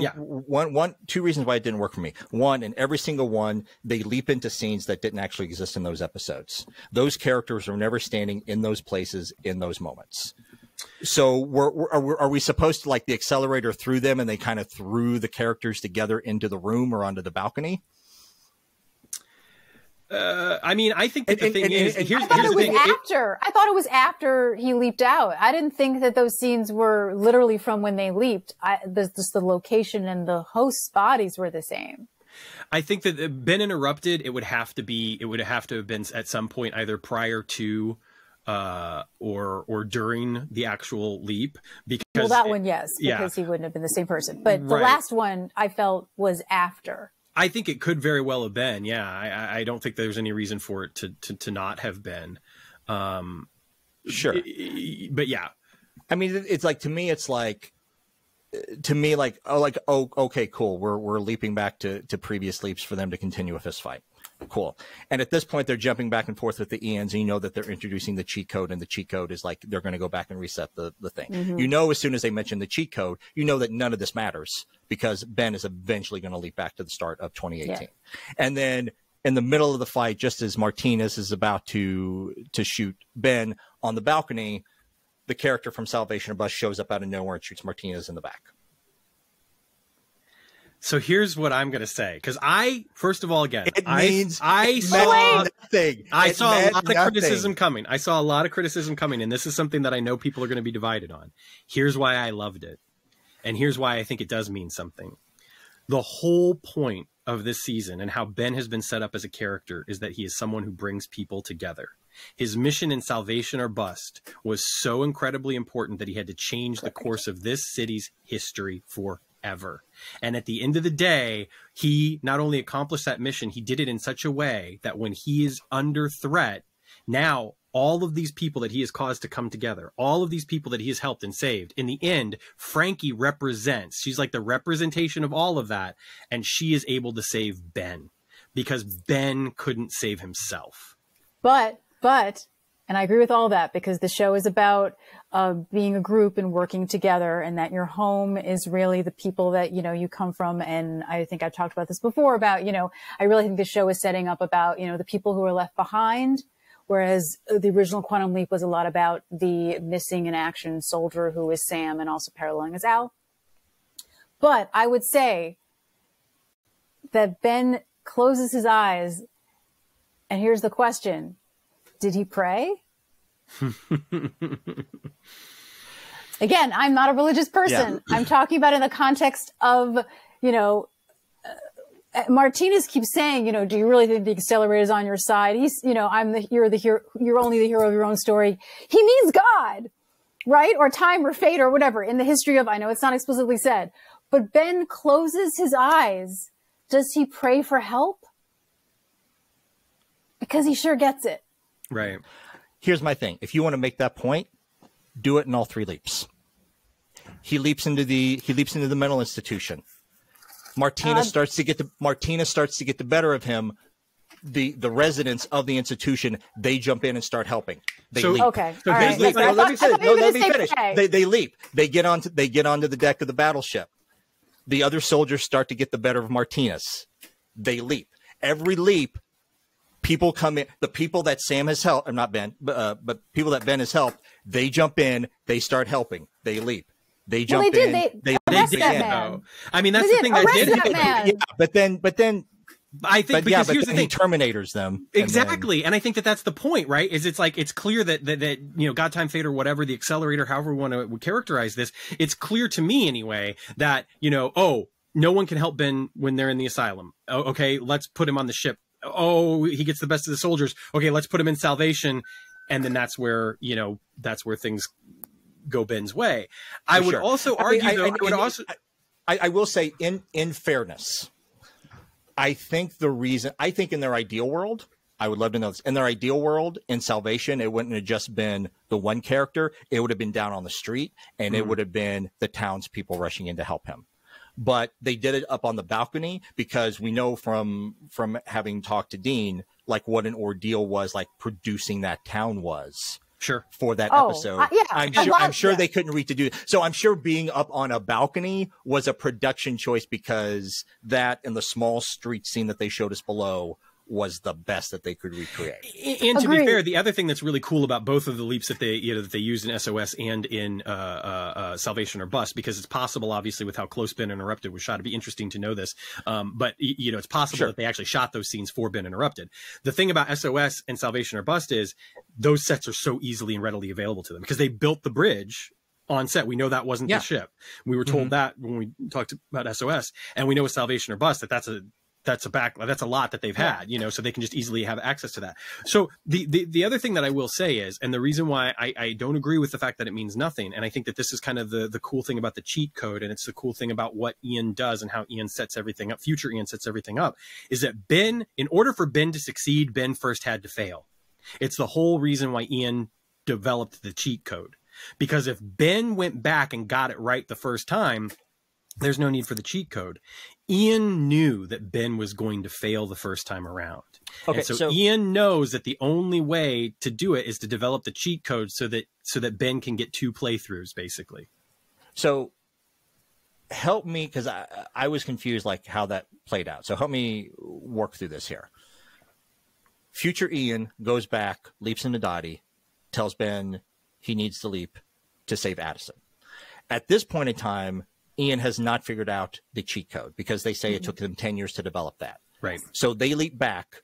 They spend 10 years developing the cheat code, and they give that to Ben when Ben leaps into the future.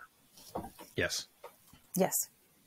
Where do you get Ian knew at the time that he leaped back into Dottie that he knew that Ben was going to fail the first time?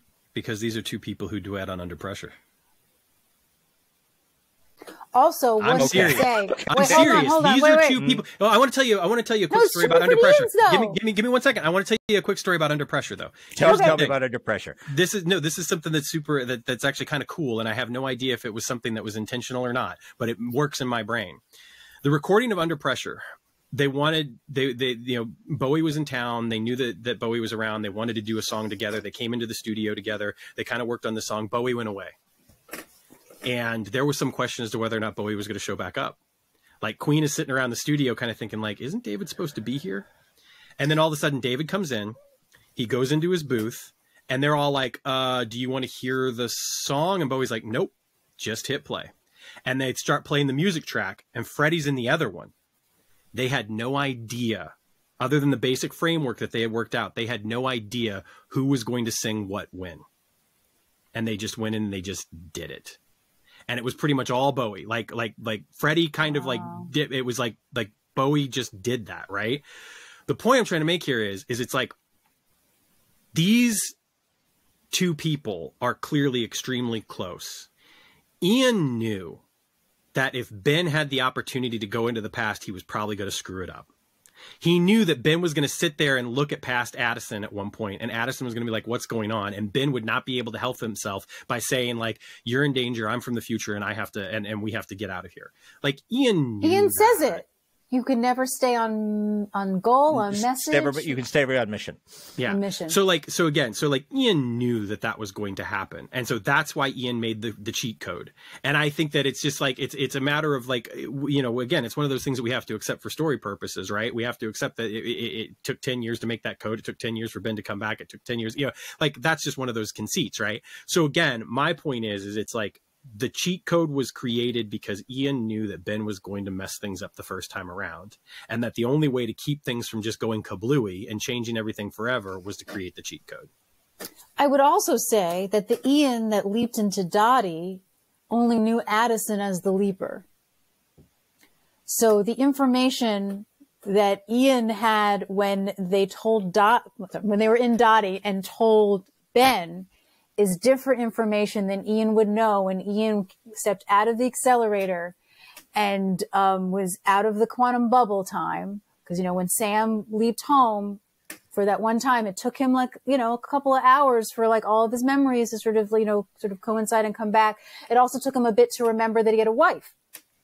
Right. And I always saw that as like, that's because all of his sort of, new self and old self and memories are sort of merging. So then one could say that then the Ian that Ben meets in the future does not have the same information that the Ian that Ben met in the past. Future? Oh God. You know what I mean, right? Yeah, totally. They have different pieces of information. Just like one could say, but it's hard to wrap around, that the Al that helped Sam on all of his leaps, it would have different information, possibly slightly, than the Al who has 4 kids and a wife. And you know what? Here's another quick thing to throw out. What if the future Ian that was creating this cheat code created this cheat code not necessarily so much for Ben to use in the way that I laid out a second ago, but what if Ian created that cheat code because when things didn't change for future Ian, they started to get scared that things went wrong, that Ben never got that. And that's so that Ian is creating the cheat code. So that Ian is creating the cheat code in hopes that they can, maybe reset things or restart things or get, it's a backup. Right. Does Ian have an accelerator in the future? No, they destroyed it. Yeah, they destroyed it. So it doesn't sound when Ian came back, they destroyed it. Yeah, because the reason it's the way they say, like the trouble that they had to get into, like to find someone for Ben to leap into. Mm-hmm. Like what? So did Ian program the accelerator before it was destroyed to pull Ben into the future? But they just had to know that they needed to have someone for Ben to leap into at a future I would say that time. That all of the programming is now has already been taken care of, or it's gone. Sure. Ian's current goal in the last 10 years is create the cheat code and find a person to be around me. So has Ian Ian just befriended a person and taken them in and just being like, hey, I just want to hang out. It's whatever. Betsy brought up. Betsy was very confused why they even, if they weren't going to fully explain it, why did they even bring it up at all? But Betsy was like, if they would have given Ian and this person a relationship, like Ian had a friend, like this was their one person in the apocalypse that they had. Well, and it also begs the question, then they're not alone. What happens to that person then they're when not Ben alone. leaps out? The thing is, though, that a big theme of the episode is that Ian is alone, and you need people. But, so, like, but I still get had a why person they didn't do that. But still, now here's a question for you. And now we know the body was alive. Oh, I was going to. Sorry, I was.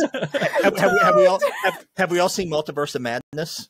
Doctor Strange in the Multiverse of Madness. Yes. I've not actually. Because they. No, the second one. No, I haven't. No, but I know what happens.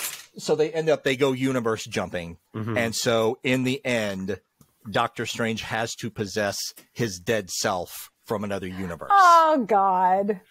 I mean, so yeah, great. we thought of that at the same time. Yeah. I don't like zombies. I'm not a zombie person, so that's like gross to me. But anyone who enjoys it, I respect. No, please enjoy your joy. Sure. Right. I'm not going to yuck your yum. No, exactly. I mean, there's questions there, right? Again, the thing is, there are, but I don't think in the time that they had to tell the story, I don't think we needed to know that. No. And quite frankly, I'm more excited about having conversations about those questions than I am about them trying to answer all of them, because ultimately it is not essential to the story that was being told. Yeah. Nor was it essential a lot of story to that emotional moment when future Ian undoubtedly sacrifices themselves for the past. Yeah. That's the thing. I'd also say what's interesting are they sacrificing a lot? I mean, are they sacrificing a lot? They're the last person in the apocalypse with possible a zombie host for Ben. Are they really? Zombie host, no. You know, I mean, do not really, bring zombies into my quantum leap. Do not do it. Not a zombie. I mean, they're not a zombie once Ben leaps out. They're just a dead body. Here's the thing: I would love to have seen Ian meditating, doing the thing, and just in the background, you just see a dead body. I really hope you're kidding. I mean, I would not really want to see that. I'm just saying, right. My dark sense of humor would be like, if there's a body in the background, it's just like, I don't know. I don't think you can leap into a dead body. I just really don't think you can. Not to mention the fact that, like, I'm going to tweet Dean Georgeris right now. I think there's two things. I think maybe in the original leap, but not in this leap. Not the way that it's been set up that it's a body swap.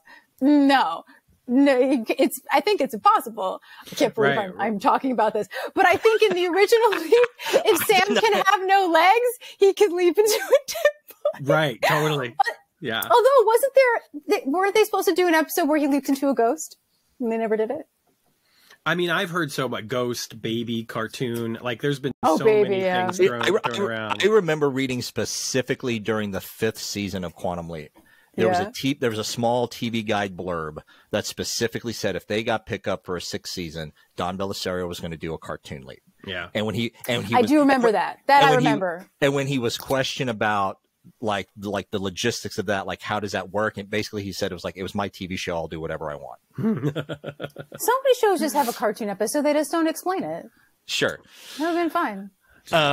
Get our music. Where are we at in this? I think I've exhausted the use of this little thing I've done. I'm going to post this online somewhere. It'll be on our blog or something, a YouTube video, whatever, to kind of like walk us through, because it just basically like walks us through.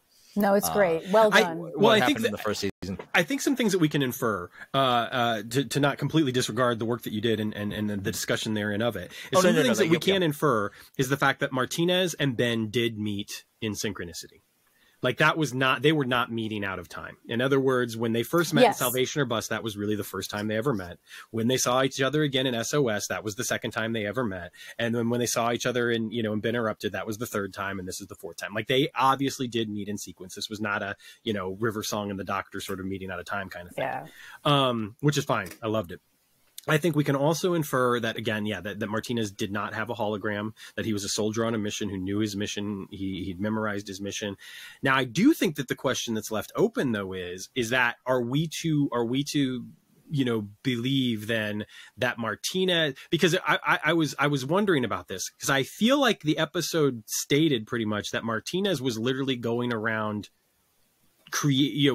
completing missions that he was supposed to complete, that it was not necessarily the same thing as Ben with the slingshot effect, that Martinez was literally sent to these places to ensure that certain things happened and then get to 2018 to destroy the project or kill Addison or whatever.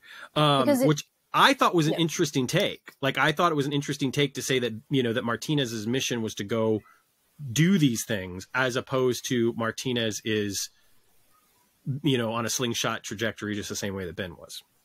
Well, I think that it shows that he's not a completely bad person, which I think was a smart thing to really set as a foundation, right? He's not 100% evil. He's not 100% good necessarily, whereas I think Ben is always trying to do good. Sam is always trying to do good, right? He's a man on a mission, and he believes that his mission is more important, and the collateral damage is the collateral damage. But he knows that he needs to help these people. Now, one could also argue that he just knows he has to do good to get on to the next step. Sure, right, totally. And so therefore he doesn't care about these people actually. He's just doing it so he can get to the next step, because that's the confines of how this has been set up. is that God, time, and fate is only letting science time travel under the parameters of doing good. It also makes me wonder if by chance that in Salvation or Bust, Ben did kind of get ahead of the curve and do something that Martinez wasn't planning on happening, because it was Ben, right? Not Addison. And that whatever Martinez was really actually there to do, he didn't get the chance to do. It makes me wonder about it makes me wonder about SOS, in so much as they save those sailors, which is extremely important, but they technically don't change anything about Addison's dad's life, right? So like what was Martinez's mission there? Was it actually to help save those sailors, or was there something else there that he did that we might not necessarily be aware of? And by Ben doing the things that he did, it facilitated Martinez accomplishing his mission. And then finally in Ben Interrupted, it's almost as though Addison convinces Martinez to help them save the person who maybe Martinez doesn't care about at all. And ultimately he tries to kill Ben, you know, to get on to his next step. So I think that there's some interesting things to be explored within the content. And I don't know the show will ever touch on this, and that's totally fine. But I do think it's rich for discussion. I don't know. I feel like in Ben Interrupted, it really felt like he was using Ben to get to the end game. It's like if you think of the whole thing like a video game, right? Right. That it's like, oh, I need to get to the end of this level. And if you're going to help me get there, great. But once I get to the end of the level, I'm shutting the door behind me because I don't need you anymore. Right. That was the impression that I got. It was like, well, we both have to get to the end of this level if you're going to help me get to the end of the level, which is why I think it's also fascinating that it's literally like, what's that? That it's literally a door, so to speak. I mean, it's to the ground, but it's almost like they're going through to a next level, which is the above ground, right? And then he's like, nope, you're not coming with me. Bye. Stabs him, pushes him down. Like it feels like, you know, a manhole in Mario Brothers. But I don't know if that's on purpose, but it definitely feels like, nope, this is my stop, not yours. I'm going to the next step and you're not. And you're not, you're not. So I could definitely see that as being what he was doing. And I would say that they are meeting in the exact order, and that he doesn't even, whether he remembers or not that now Ben is the Leaper, I think as soon as he sees Ben, he knows why he's there. So here's a question I had on top of that. Do we think that Martinez had other leaps? Or do you think the only leaps he had were Salvation or Bust, SOS, Ben Interrupted, and Judgment Day? I think he had other leaps. Yeah. But it doesn't matter. It doesn't matter. Well, no, it doesn't. It's just one of those fun things, right? Yeah, it's like so. But no, yeah. So he seems seasoned. He seems like he knows what he's doing. An entire subgenre of quantum leap fan fiction was born. Sure. I mean, in Salvation or Bust, did he see Addison? I think he did. He saw her in Ben Interrupted. I think he had to. Right. I think he had to. There was a whole conversation that Ben and Addison had in the bar where Ben was getting himself drunk with that great moment, like, not my body. Right. Well, that's when he, and then that's when he notices. And when he gets up and walks out, Martinez is sitting there. Yeah, I think that's having listened to the whole conversation. Yeah. I think that's when he realizes what's happening. If the Judgment Day scene happens after the end of Salvation or Bust, do you think that there's been a moment post Salvation or Bust where whoever Martinez had leapt into and you know, Ben's Leapy had this confrontation in the bar that everyone, including Frankie, saw, and that there's been like a little hypervigilance over, like, you know, hey, is this person going to harm our person who helped save the city, and maybe we need to watch their back? And so they're ready. Like when Martinez pulls the gun and Frankie's there to stop, you know, to save the day. Do you think that there's a moment where like Frankie's literally been waiting for the other shoe to drop since the confrontation in Salvation or Bust? I mean, again, I really feel like the show is saying that Martinez is like, you know, who do you think is on your side? They're on my side. They're on my side. No, God, Time, and Fate is on his side. Mm-hmm. So I would say that someone up there likes Ben. Go ahead. I will say, since you put that out there, and I'm sure from a production standpoint they couldn't have done this, wouldn't it have been great in Salvation or Bust, instead of leaping on the balcony, they leapt into the final moment of Salvation? Ooh, in the bar fight? Oh, that's a great point, actually.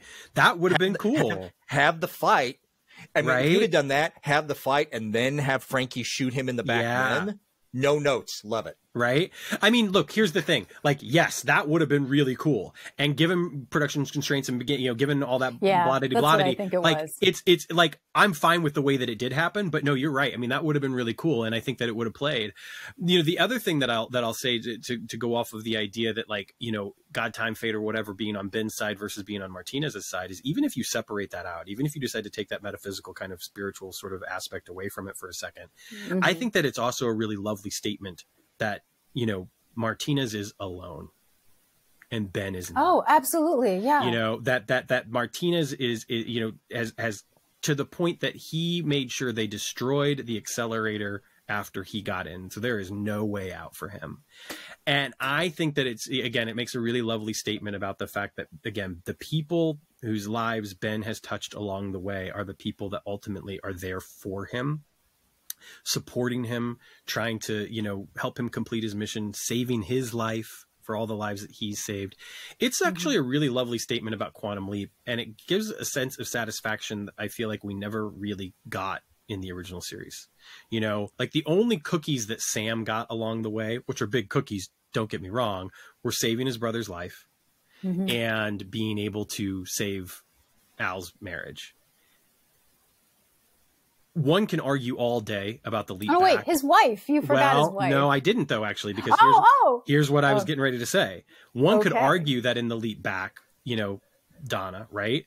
However, he consciously makes the choice to get back into the accelerator for his best friend, under the assumption that he's going to be able to get home, but then consciously makes the choice at Mirror Image, where I think we can all, like, given that last title card, we knew he wasn't coming back. And he knew he wasn't coming back. So yeah, we could talk about Donna all day and talk about that or whatever, but ultimately, does Sam really ever get that? Does anyone ever really save Sam? Yes, he's, again, his brother gets Donna to live, as Donna as an end game. Right. Yeah, but what he's doing is he's sacrificing his own happiness and his own life, which is what a hero does. He's the tragic hero, but he is sacrificing his own happiness so that the people he loves are happy and alive. And one could say that Donna's not happy because they're not together, right? But they had that brief moment together with those 5 years when they were married, right? It didn't end unhappily. She works on the project. But I could even say that something I've been thinking about recently is that in the finale, you could possibly say that when Sam told Beth that Al was alive, he didn't know if that meant that they would still be friends, but he still did it anyway. Absolutely. So that he sacrificed his entire life, the woman he loved, the friends he loved, his brother, everything that meant anything to him so that they could have better lives. But he's not going to be with them. So I wouldn't say that he doesn't care about Donna as much as he doesn't care about Al. I think that he's just believes that he's sacrificing his own life for a greater good. Well, and I think that thematically, looking at the arc of the original series, which I know obviously didn't necessarily have like one planned out, but you look at just what naturally happened is that in the early seasons, you can actually see Sam kind of being selfish, being selfish about Donna, being selfish about Tom, and by the end of the series, he has to do the most selfless thing ever, right? Exactly what you're saying. He risks it all in order to help his friend. The point that I'm trying to make is, though, and the reason why I think it's just a wonderful thing to see is that we get to see the people that Ben has touched and affected along the way save him just as much as he saved them. And that's really beautiful. And I think that, that again, we never got to see anything like that in the original series, because it had to be Sam saving the day, because that's just the nature of the show. Right. But yeah, I don't know. Again, I'm sure it will be debated, and I'm sure that there will be a lot of people out there who it doesn't necessarily work for. But I loved the resolution of that last leap into salvation, and Frankie being there and having Ben's back in that way. I thought that was really cool. I think you're 100% correct. That is what the show is about, because we are seeing the team, right? And it's the idea of like, he saved them and they saved them right back. Right. Right. It's the line from Pretty Woman. It's, it's what the show is about. It's about working together and that we all are here to help each other. And, Eddie Izzard has this great quote where she says, I don't believe, I just messed it up. Damn it. I think I don't believe in humanity. I just believe in us. Yeah. I could be wrong if that's the quote, and it's a long Sunday and now I can't remember. But Ubuntu, it's just the right? idea. Ubuntu from the Friendly Skies. I am because we are. Yes, exactly. And I think that that's what has separated this, iteration of the show from the original show, is that it's about all of us together. It's about, those left behind, is that we're all in conjunction with each other. We're all connected through the universe, right? So I think that is what you are connecting into what the show is about in general. And that is what the finale concluded, what was sort of, breadcrumbs throughout the whole series, because you have to look at why in this iteration of the show are we seeing HQ and we did it in the other. And for it to fit thematically in the show is something that I feel like I've seen from the beginning, but also is very smart. Just like you look at a finale and you go, well, why is the story ending, right? Like, is the story ending because emotionally the characters are changing, like at the end of Cheers? Or is it like the end of Mary Tyler Moore, where literally the circumstances are changing and everyone is being fired and they're leaving this newsroom. And so the story is ending because we're no longer telling the story of the newsroom. Mm-hmm. Right. So I feel like this show has to be there needs to be a reason why the structure is different. And I like the way that they have cued into that, particularly today, where one would say that a lot of people are about number one and not about helping others and being a collective humanity. Yeah. Did that make any sense? Of course it did. Yeah. Okay, good. What you got, Dennis? I feel like we're doing a lot of lifting for the show. Oh man, see, I really don't agree with that, and the main reason why is because I think that, to me, if I felt like I wasn't doing part of that, I would find the show so less engaging. I would find the show, I just don't think I would enjoy it as much, honestly. I love the fact that like the show has done some wonderful things with the themes, with technology, with working as a collective, with listening to one another, with, there's been so much stuff about trauma and how we deal with that. And I just think that, I think that being able to do the things that they've done the way that they've done it on a network show, to me, the show has absolutely risen above its constraints and has engaged me as an audience member beyond my expectations, while not necessarily always telling me the story I expected. Mm-hmm.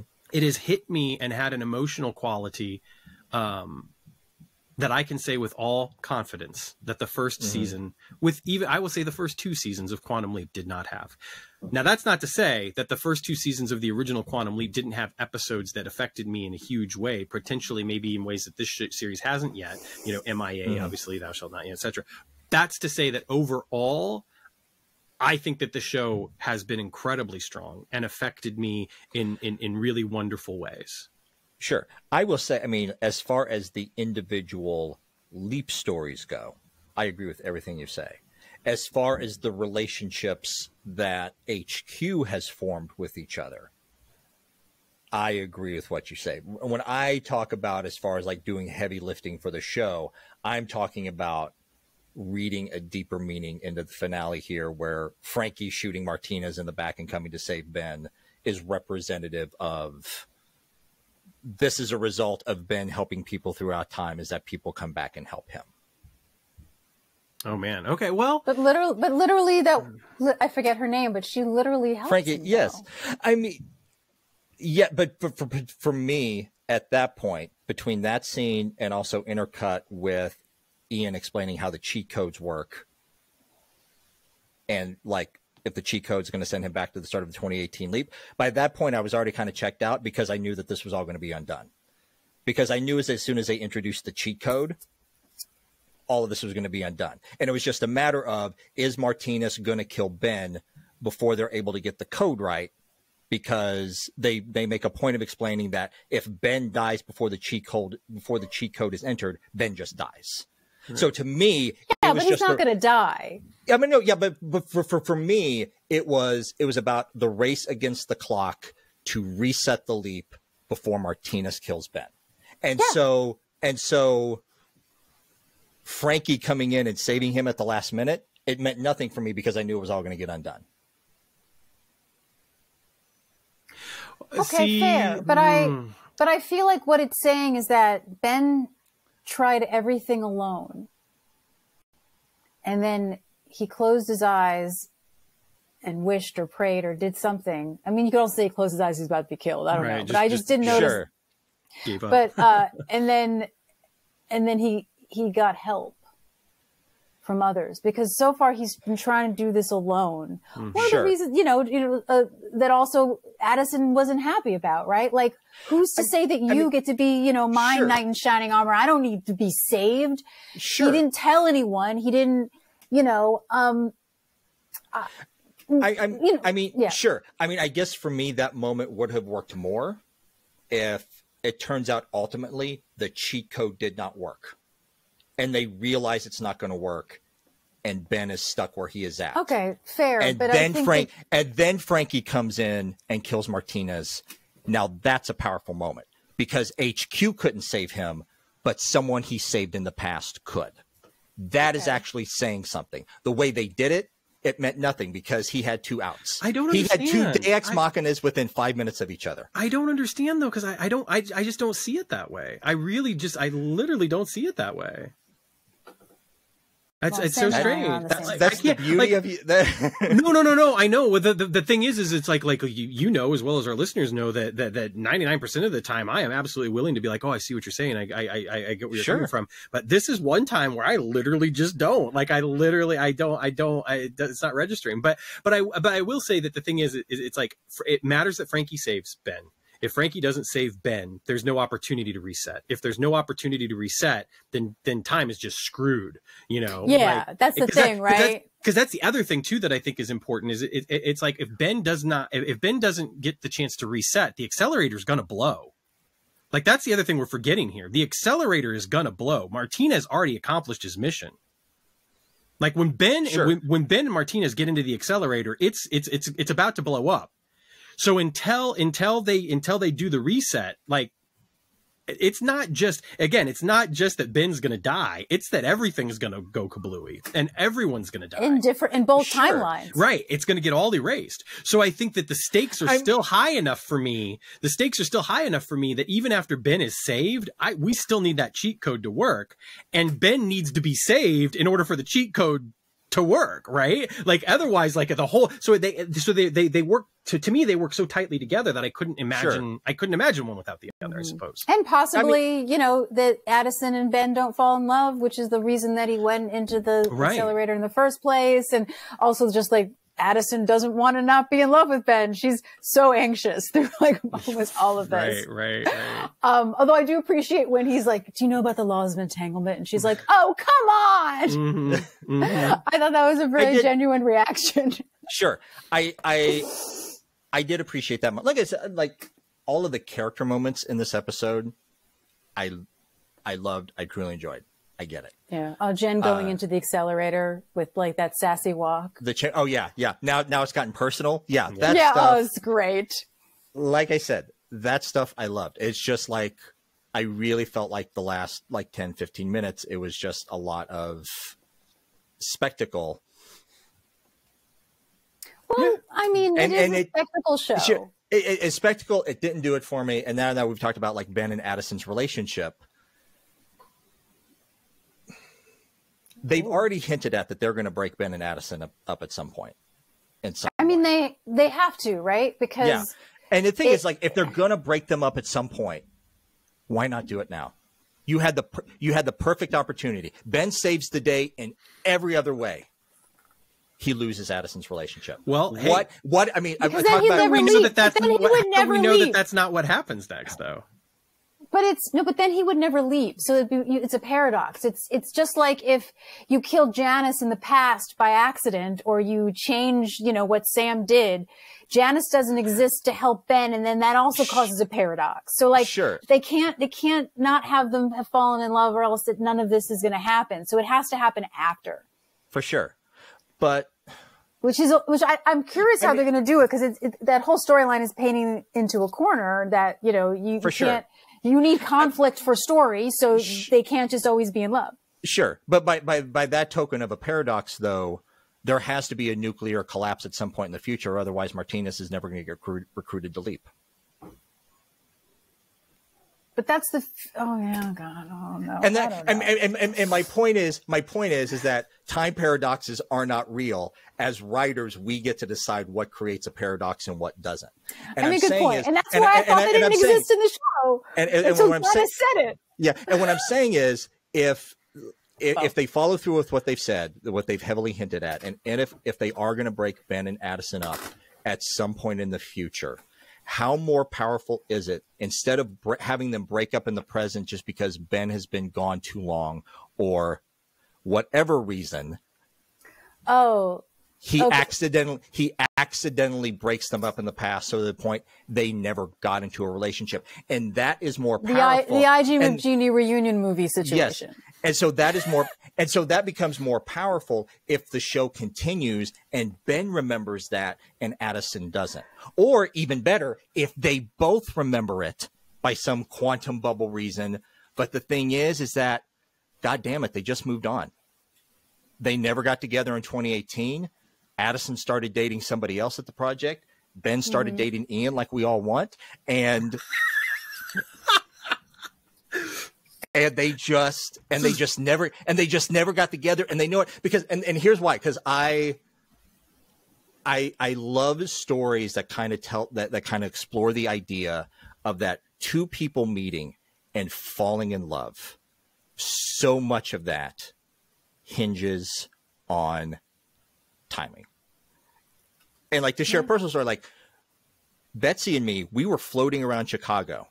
And after we got together, we realized it was a very How I Met Your Mother situation. We were constantly hovering around each other's circles. In 2007, she was at somebody's party in a basement apartment. And at 2:00 in the morning, the party, they were playing loud music. The upstairs neighbors came down, pounding on the door, shouting at the guy to turn off his goddamn music. 7 years later, we figured out that guy was me. That's very How I Met Your Mother. So what I'm saying is, what a wonderful way they could have used this finale to explore this. Ben saves everything else, saves humanity, saves everything. Him and Addison aren't together, and God damn it, they both remember, and they can't do anything about it because timing is everything. I feel like they didn't want to end on a sour note, considering how tense the season was. Because as ambiguous or not ambiguous as that ending is, as we'll talk about, it is sort of a bit of a happy note. It almost feels like, if I didn't know any better, has the show been renewed? Right? Like, it has a closure to it. Yeah. And so I do wonder, after all of that, if then it ends on them not being together, whether they, whereas if they do it next season, they'll have more time to explore that story and not leave people angry at the end, maybe over a couple of months. Let's get to the ending. Let's get to the ending of this episode. Before we do, I just want to throw a couple of quick things out there. I just want to say that I think that Caitlin is phenomenal in this episode. I think that there's such a wonderful difference between past Addison and present Addison, and it really plays in a way that, I've got to be completely honest, obviously loving time travel, I can't recall the last time I saw someone play their past selves so well. Like, There's a palpable, well, right, they all do, yes. There is a palpable, costuming helps she just gets so much more screen time. There's just a palpable difference, you know what I mean, between the two characters. And I love that. I think going into the ending, I think the choice to focus on her expression at the end is brilliant, and I think it tells such a wonderful story, and it tells a story that leaves us asking a lot of questions, which we'll get to in a moment. Yes. Mason continues, of course, to be fucking phenomenal. They bring the humor, they bring the heart, the hope, so much of what this season has been about, I think, plays through them in a really beautiful way over the course of this episode. Seeing past Ian, present Ian, and future Ian, the way that those characters are defined, the way that they each have to play their part in helping to get the mission accomplished. It's so lovely. Raymond is a treasure. Like, such a treasure. Just the journey that he takes us on over the course of the episode, not even to speak of the course of the season, is phenomenal. Ernie, I mean, again, the same thing, like the depths and nuances of his performance over the course of the season, I just feel so firm here. Nanrissa, I mean, to think about the first few episodes where I even kind of, made the comment a couple of times that she's kind of a cipher. She's whatever we want her to be. I don't know that there's much there. I hope we get more of her as the show goes on, etc. Not only have we gotten more of her, but the writers and the actor have risen to the occasion time and time again. And the moment she has after stepping into the imaging chamber with Ben is so beautiful and feels like such a wonderful continuation of what happened in Ben's Song for the Defense that I was just sort of like, she has been changed. Like, Jen has been changed. And how beautiful is that, So I mean, you even see it in the way that they style her, right? Like, she's much more towards that sort of like hacker kid, right? In the past, totally. In the past, right? And I thought that was really interesting, and it made me see her in a different perspective. Whereas, like, now, she's just the way that she presents herself, and she dresses a little bit more sort of, businessy or corporate-y. Like, she's changed, not just in like her attitude, but also just like her physical presence. And I appreciated that they did that kind of detail, because sometimes it can be hard. Like, Addison is, kind of dressed a little different, but not really, like her hair is a little different. Obviously, like, Ian has, hair is different. Some of the clothes are a little bit younger, right? Which I appreciate as well, with the flannels. I thought it was a nice touch to also do the costuming to suggest younger characters. And the other thing that I just think is so wonderful, especially in a day and age where a lot of network television does not care as much about this, quite simply, is that we have had such a well-established, wonderful arc for each one of our characters. Mm-hmm. And that where they were at the beginning is different from where they are here at the end. And I think it's so easy in the day and age of procedurals to lose so much of that. Every once in a while you get an episode where it's like, we're going to really dig into this character's life. But very rarely do we feel like from point A to point Z that we've told this full story of who these people are. And I think that season 1 of Quantum Leap does a wonderful job of telling us who these people are and why. So I really loved all of that. And I'm so looking forward to season 2. The reason why I wanted to say all of this now before we talk about the final scene is because this is a moment where I won't talk too much, to be completely honest, for a couple of reasons, and I want to hear what y'all have to say, and then I'll drop a little nugget of information that's not a spoiler, to see how you react to it. So, sure, let's talk about the end, Dennis. Sure, Lauren, you want me to go first? I'm happy to let you go first. Yes, please. Okay. Go ahead. I want. Instead of sharing my thought, I will share Betsy's thought on the final scene, because as I said before, Betsy, she watches most of the screeners with me. She watches with me most Monday nights, but she is very much more representative of the average viewer of the show. Mm-hmm. So the last scene ended, and she looked at me and she said, "Is that it?" And I said, "Yeah." And she said, "And this is the and I said, "Yeah, this is the season finale." I'm going to do her look. If you're listening to the audio, I'm sorry, but her look was like, the look on her face said it all. Was like, oh boy. The last scene was not satisfying for her in the least little bit.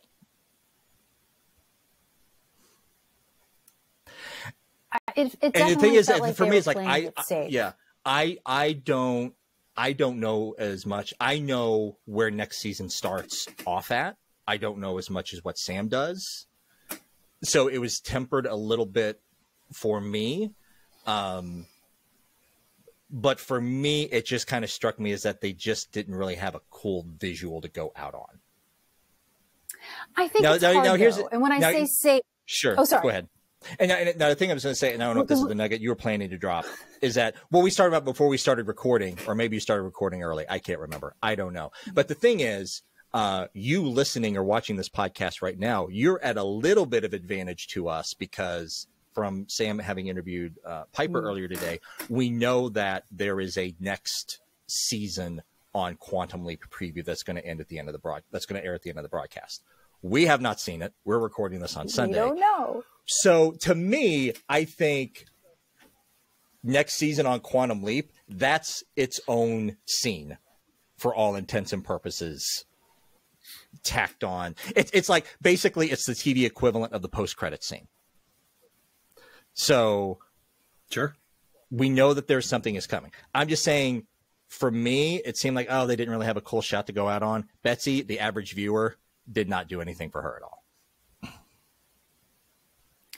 I think it's difficult because, although we talked about this at the beginning, and I think maybe you may not agree with me, but I think that as a viewer, there's no way he's coming home because that's not the show. For me, right? Mm-hmm. Yeah. So I think that they're kind of put in a difficult position because they want to end, they don't want to end on a sour note, right? Because there's been so much trauma and tension that's been happening throughout the season, let alone in the episode. But the story they want to tell is done, which I'm glad that they did do, because, you know, if it had gone on to the next season, it really would have been too much for me, right? Like, it had been dragged out enough. I needed closure. I needed to have this story, you know, this chapter close, and then us move on to the next chapter. But I think that also puts them in a hard position because then the goal of the show was for them to bring him home. So they had to have that moment, but also you still want it to be kind of happy and you don't want to telegraph it. So I think it's very difficult, right?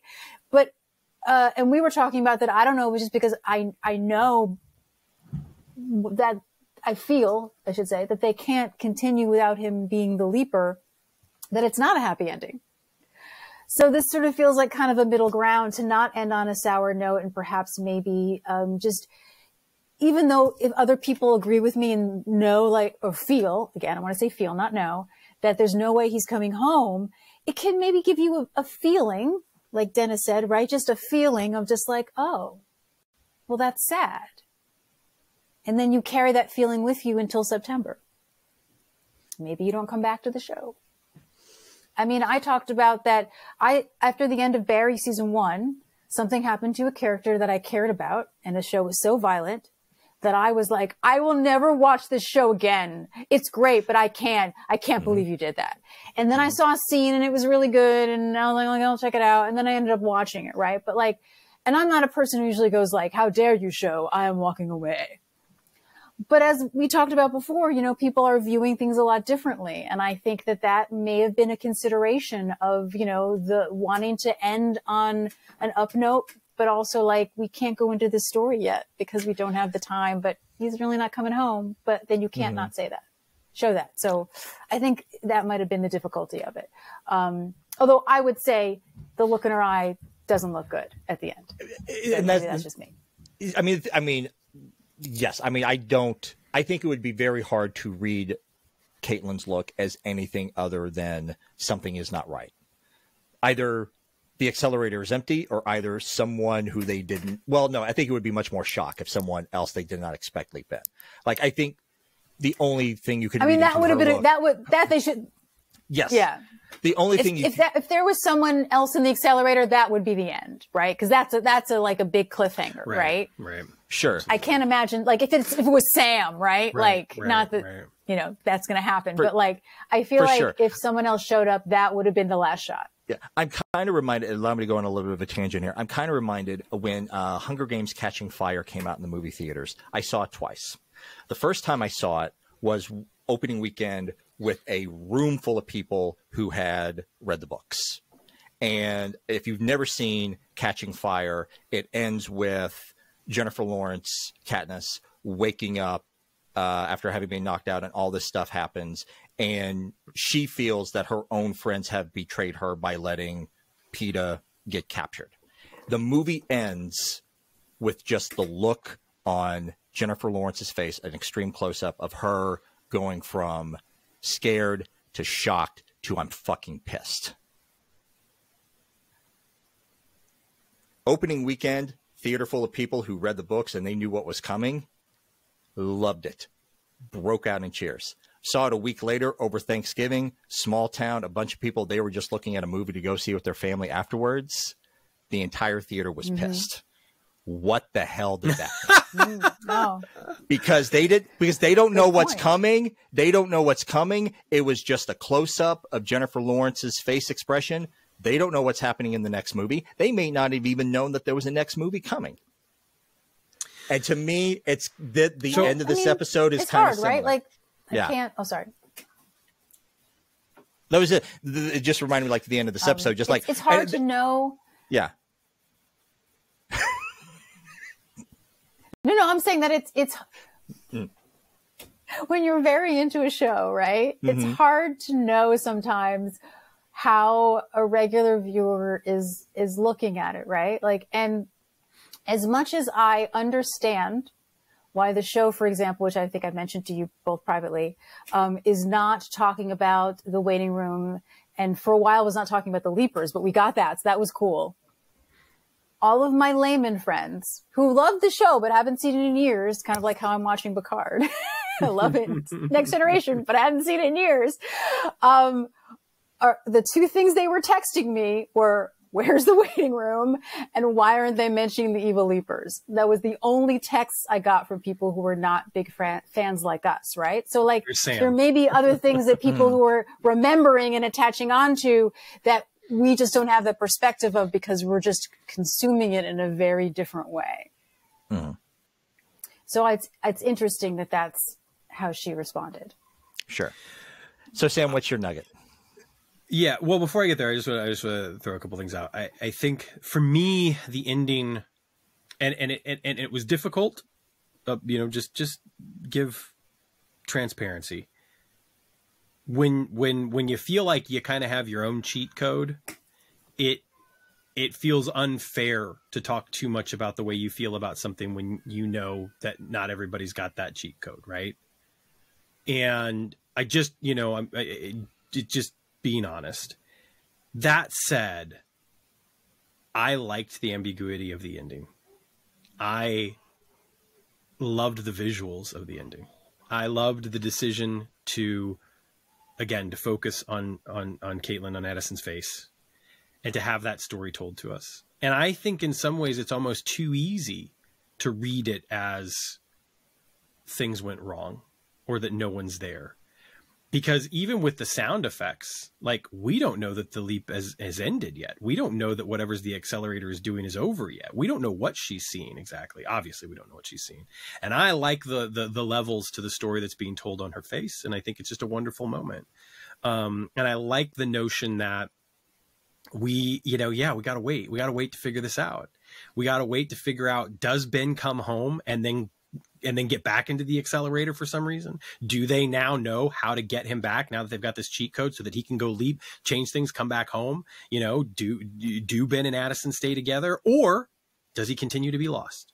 Does Addison give up at some point? Does Ben tell Addison, is it like that? Is it like that moment of like, look, you deserve to be happy, go be happy. Do we get that moment at some point? Like what will transpire next? And I think that being able to ask those questions, knowing that we've got a season 2 coming, as excruciating as that can be for some viewers, I think is pretty damn awesome, actually.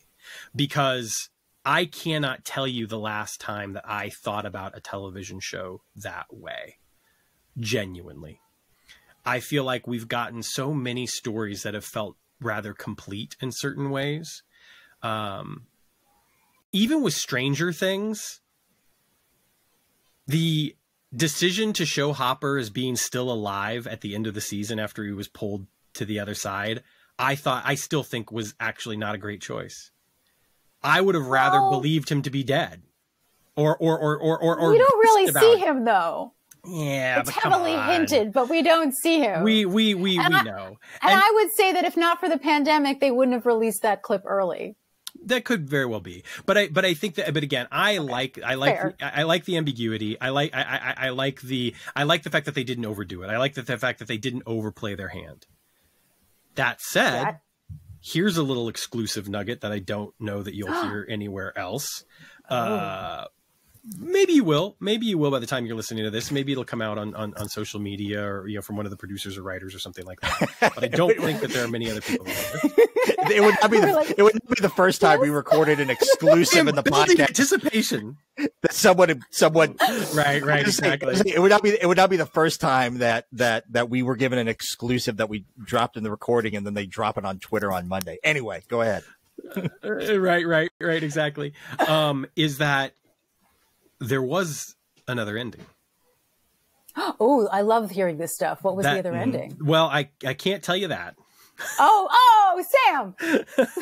I can't tell you that. I really can't. I'm sorry. Mainly because I don't know. I don't know. Okay. Entirely. Well, that's fair. But what I will say is that there was another ending, and not another ending in so much as when they thought it was only going to, if they were only going to get one season, rather, this was the ending that they were going to go with. There was literally another ending. Yeah. That I don't know for certain, but I think it might have gotten to the point where it was locked, right, and ready to go, and then they changed, and then there was like a phone call that was made, and it was like, we're going to do this instead, and kind of like an 11th hour kind of thing. And that other ending would have given an answer as to what happened to Ben. Okay, that makes sense, because the ambiguity is what will hopefully bring viewers back, right? And I think that it's I like that you use the word ambiguity, because I feel like that's exactly what we get by looking at Addison's face, and to leave it in the last shot in the hands of an actor where even if half the people were like, oh, I know exactly what she meant. Facial, facial expressions, are always going to be interpreted differently by different people. Right. I mean, that's the joy of acting, is like, you never know what's behind it. There are all kinds of different ways to go about it.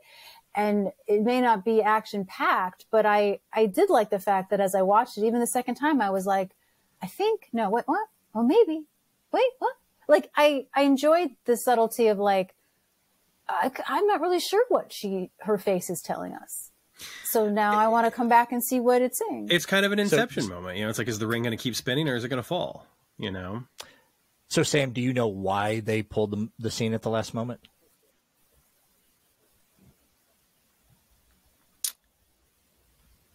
I think it was Martin just saying like, I want this ending is better. I think it was literally just Martin saying this ending is better. Like, and I think that it's a case where, much like the viewers, I think that there are a lot of people that will fall on either side of that, whether they agree with that or not.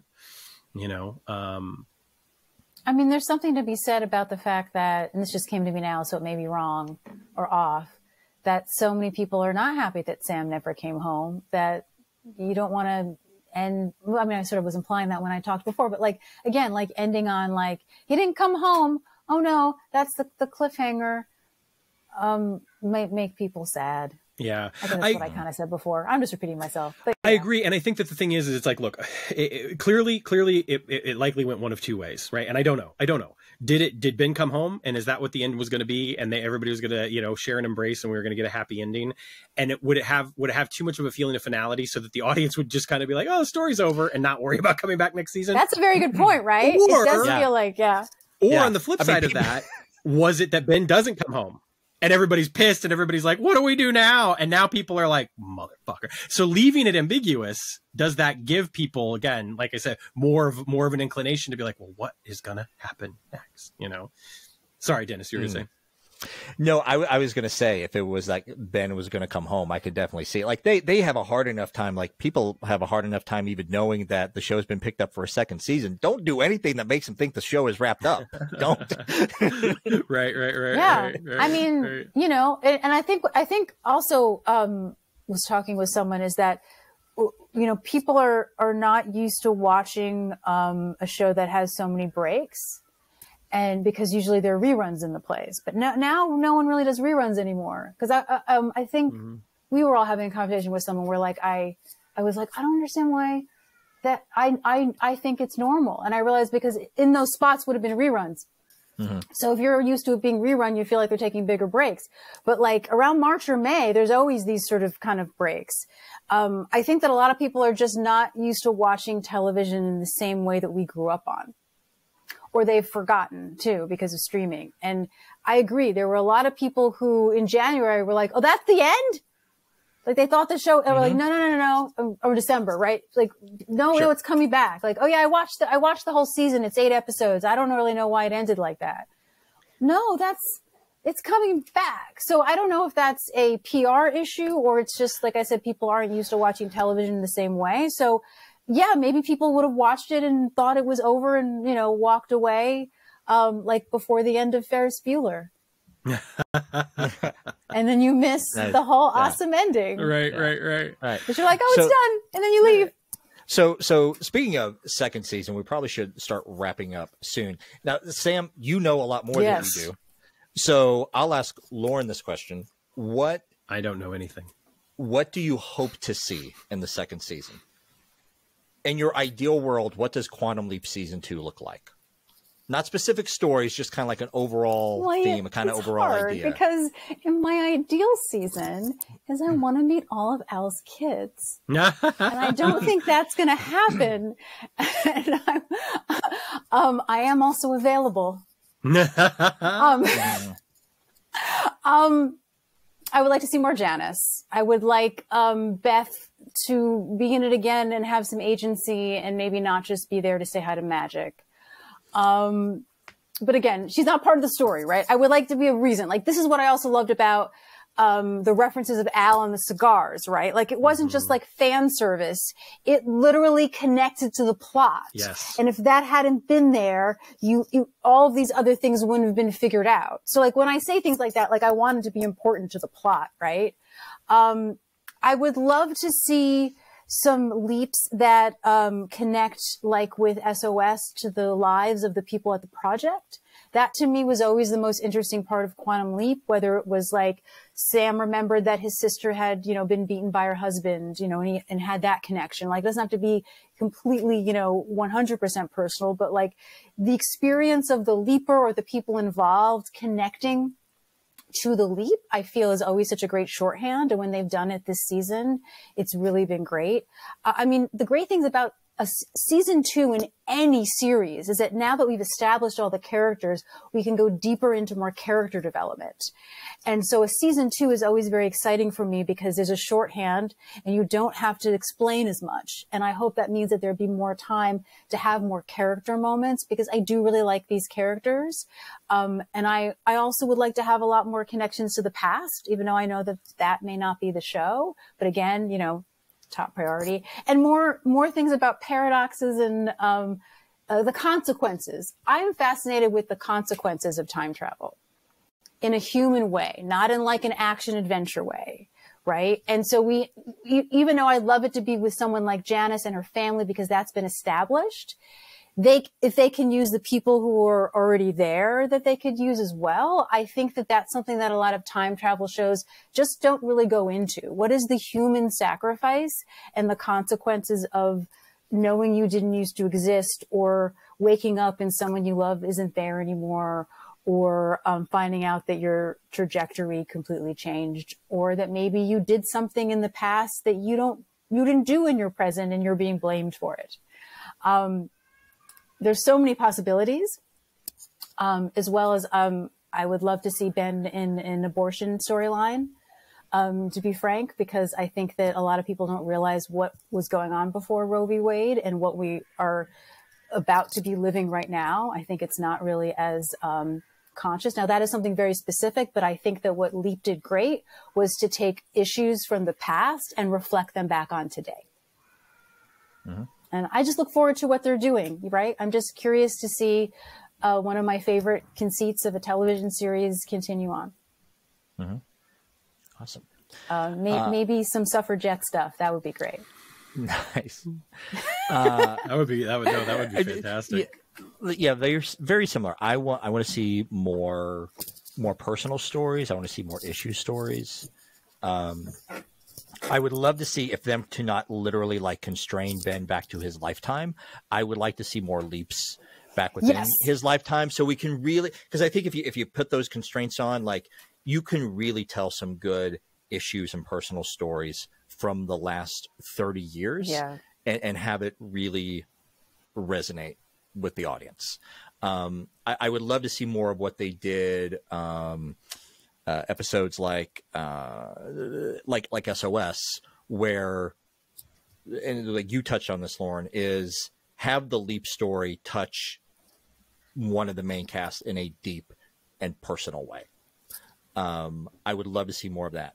And I would love to see, I know that there's going to have to be a serialized story because that's just the way network TV is done. And Dean has kind of hinted to that. And one of our talks is that it's more character driven than big mystery box driven. I remember that from that interview, and that's something that I'm very much looking forward to. And I think that that's probably the best, more interesting way to go. I love a good, like season arc mystery. I just don't know if they have time for that in a network show. A lot of the story, I don't watch a lot of network television, but most of them are serialized. They're not, I think the streaming stuff tends to be more sort of a long arc. But again, also like character is just king. Character is always more interesting. But yeah, I think that going into the past, because of the internet, is also a great way to bring conflict, because you can be, oh, well, the records didn't exist, or there was bad records because this happened. And then you have more of a conflict, because nowadays you can find so much more stuff even without Siki. Absolutely. And I will say, to add on, I would love to see more trilogy-like episodes where you have multi-part episodes, or you have Ben or whoever the Leaper is, like revisiting a life or a family, like throughout several years. I'd like to see more of those stories. Anyway, sorry, Sam. Oh, that would be nice. Yeah. So I'm gonna, first of all, you hit on something that was really, really interesting, something we speculated about before, and pushing aside every little thing that I might or might not know, the idea, of course, of, if Ben does come home, right, that doesn't mean that somebody else doesn't step into that accelerator, right? That there's all sorts of avenues for them to go out of, I think, the way that this episode ends. So it'll be really interesting to see what decision they do make. Now, personally, I love the framework of the show as is, but I think that one of the exciting things that, again, this has been hinted at numerous times, is the idea that now they get to kind of just do something different, to push the boundaries of what the show can do, of what the show means, of how they tell their stories. And I think that there is a very good chance that there will not be setup the way that there was for this season. There will not be this big mystery of why Ben leapt. Why is Janice helping him? Why, I think that the season premiere is not going to do any of that.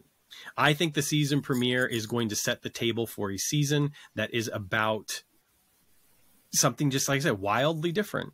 And I think we'll use the show as that vehicle, as that empathy engine, to tell stories in unique ways, the way that only a show like Quantum Leap can, and we'll continue to push the boundaries of what that means for our characters, whatever that might mean, whenever they might be, whoever might be doing whatever.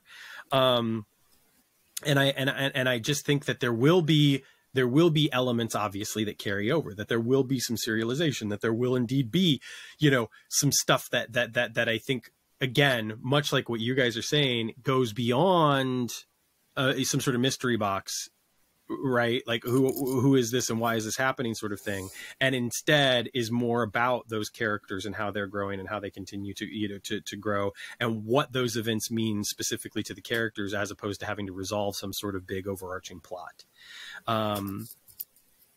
So I mean, I'm very much looking forward to it. I am beside myself that we now have to wait until, September or October for this. Oh God. It's what Sunday, will we April do? 2nd as we're, yeah, I know. Right.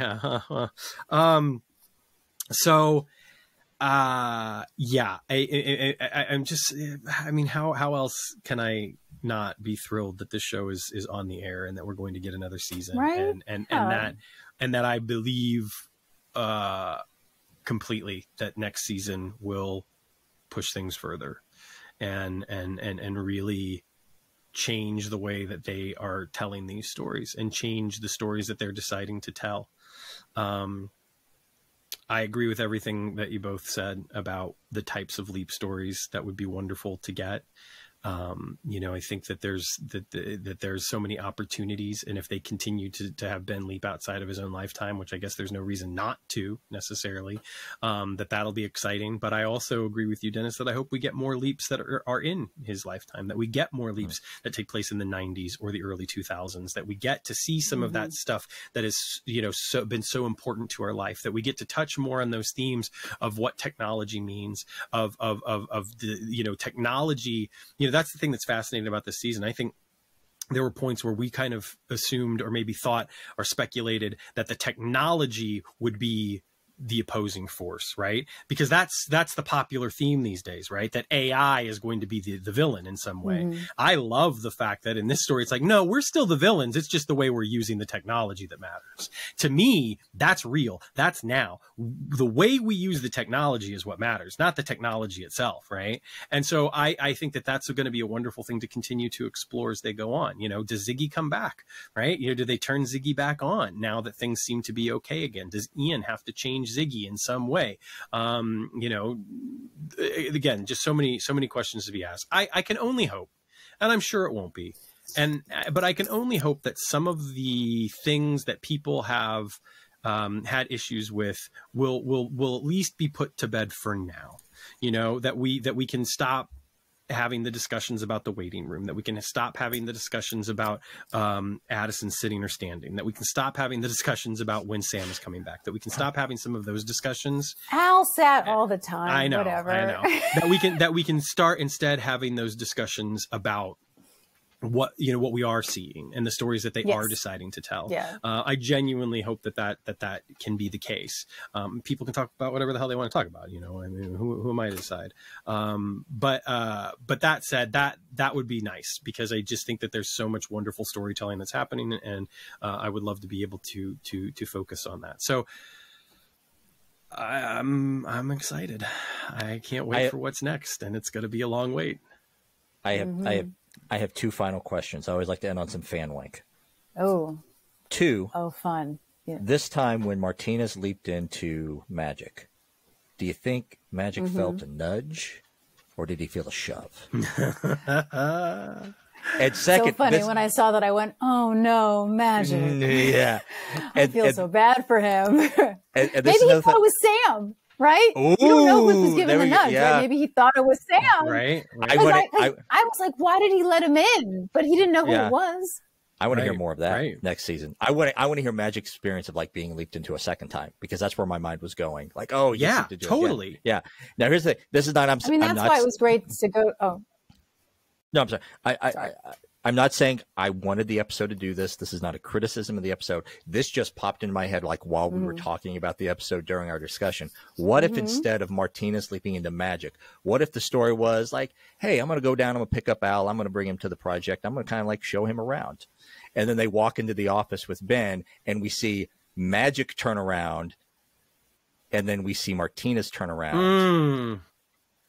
Martinez has leaped into Al. And Martinez is Al. If we see a reflection, they're just able to do.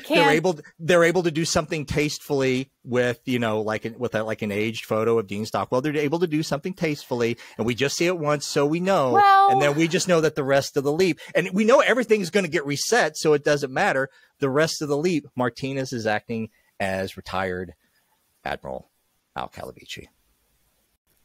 Okay, two things. One, that's very expensive. I know. Very expensive. Two, well, hold on. So two, if they're going to do that, which I would love for them to do, I think that it would be a lot more well used in a storyline about Al. Sure. In which we get a story about Al that we can't tell because Dean is not alive, but we can tell if Ben is Al and Beth, Susan can play her real age, right? So like, I would rather that if they're going to do that, that they save it for an actual juicy storyline where the only reason we couldn't usually tell this story is because we don't have Dean. Yeah. Sure. I don't know if they will do that out of just sort of deference or respect, right? You need permission to do that as well from a family. There's a lot of sort of more, I know that they're very respectful of things like that, right? In general, when they talk about, the old show and so forth. It's tricky, but as a fan, I would love that. I would just rather that they saved it for something, Sure. Because, we all want to know what happened to Al afterwards. And the best way to do that is for Ben to leap into him and for us to find that out through a storyline, right? Like, we can't just meet his kids and find out about his life without it actually being important to the plot. Yeah. So I would love that. Mm-hmm. The sad thing is from the perspective of the story, Magic never actually went to see Al. I know. No, he stood him up. It's not like it's the last time they ever met or anything. I know that it's just a figure of speech, but when Jen was like, drinks with Al doesn't count, and I was like, you were having drinks with an alcoholic? No! And I was like, I know it's fictive, but that was my first thought. I was like, no, Al can't drink with you. Please don't make him drink with you. Oh, boy. Anyway. On that note, thank you all for your patience. I know I kind of ran. I came in. Listen, it should be honest. It should be an honest discussion. If it was just us talking about, all the positives, it wouldn't be an interesting discussion. So like, it's good that you had a different thought than we did on, and a lot of your thoughts are valid. It may not be what we agree with. Not all of them, but most of them. No, I'm kidding. I'm totally kidding. I mean, this episode isn't quite my portrait for Troyan, but God. Here's one thing that I'll say before we wrap up is I will say that the nature of this episode is such that I feel like it's the reason why I said what I said at the beginning. I do think that it will divide opinion, not necessarily equally or anything like that. Of course. But I do think it's inevitable. It's inevitable when you do something like this, when you tell your final chapter. I think, there's a reason why people are still talking about the final episode of The Sopranos, right? You know what I mean? Like, it's like you can't help but have that happen. It's interesting to me because I feel like that there are some prestige shows out there that their final episodes are not talked about nearly as much as, say, certain other ones. And I think immediately like Mad Men and Breaking Bad. I think that those final episodes, like Mad Men, for me, I really enjoyed. I liked it, but I don't think it did everything that it maybe it could have done. And Breaking Bad, it almost it went overboard in finishing things off. You know what I mean? It almost went too far in saying like, this is done. So much so that then they had to come back and say like, well, maybe Walter's not really dead, and then we had to have our Jesse Pinkman movie. And then we had, you know what I mean? So it was so interesting that in a way it seemed like there was some finality there. And then they decided to erase all of that and just kind of do other things. But so I what I'm trying to say here is I think for right now, it's okay that opinion might be divided. And I would just encourage people to remember that like we've got another season coming, and much in the same way that there have been moments along the way that people have wanted answers right now. Well, now you got them, and maybe they're not the answers you wanted, maybe they're not the answers you expected, but we did get the answers, and so now it's all about saying like, well, what's next? Because I think that's what this ending does so well, is it puts a big question mark as to what's next. And I like that. And so I just think that like, it's okay if people are unsure. It's okay if there are people that are, that it didn't work for them. And it's okay for the people that it did work for, right? Like both things can be true. And I think the wonderful thing is that when season 2 hits, it's going to give us even more context to examine the finale. Yeah. I mean, it's funny. I'm now thinking that all of the finale episodes that I always like, and I have mentioned today, are sitcom finales. Those are the ones I seem to remember more than the dramatic finales. I don't know what that says about me or about it. Maybe it's just harder, except for Quantum Leap. I'm the few people who love the finale, and I have my whole life. Same here. And I respect if you don't. I mean, not you. I know people out there who don't, because I know we've talked about this. But that being said, I forgot what I was going to say. I do this a lot when I'm on your show, and it's mostly because I'm exhausted. These are we are exhausting people, sure. Lauren Milberger. I know you are. We are exhausting you're not people. Exhausting. You are not exhausting people. I love you both. This is no. I'm being self-deprecating and talk about Quantum Leap. Mm-hmm. Can I just? While you're thinking about what you were going to say, I was going to make this as a snarky comment, and I made this comment to Sam Snark away. And the other day, but I mean this genuinely. Maybe the real reason that Ben left was the friends we met along the way. I mean, yeah. And Lauren, we did not know you before the iteration of this series. We found you on Twitter, and then I found really all kinds of other people through you all. Yeah. Same here. So, yeah. No, it's great. So, I mean, fandom brings people together in many different ways. Mm-hmm. Because I will say, not to make it not to make it weird or awkward, but like I saw you you posted a couple like Quantum Leap related things, like, oh, like I'm going to follow this person, they're not going to follow us back, like they're way too cool, they have a Murphy Brown podcast, they're not going to follow us back. And then when you followed us back, I was like, oh, they like us too. Thank you. I'm special. Wow. Yes, I do. If anyone would like to listen to my Murphy Brown podcast, I co-host a podcast on Murphy Brown, which of course starred at some point Scott Bakula. We are not at that season. We are only at the end of season 2, and we are about to do season 3. We also covered the revival. We have had all of the actors on the show but Candice Bergen yet. We have had all the writers on the show. We've had guest stars. We've had Richard Schiff from The West Wing, Joanna Gleason, a lot of guest stars who have been on the show. It is one of the joys of my life. And I hope that you will join me and my co-host Jesse, people who are listening. It's a lot of fun. It's called FYI, the Murphy Brown Podcast. Plug Fantastic. Done. We should loop that and make sure that happens at the beginning, Sam. Anyway, I want to echo what Dennis said, though. I mean, I think that one of the things that's been so incredible around this show is the fact that, especially I've seen it so much over these past few weeks. There were some incredible conversations even happening early on, right? There were some incredible people that we've met along the way. There are incredible supporters that we've had for 5 years now, which is mind-boggling to me.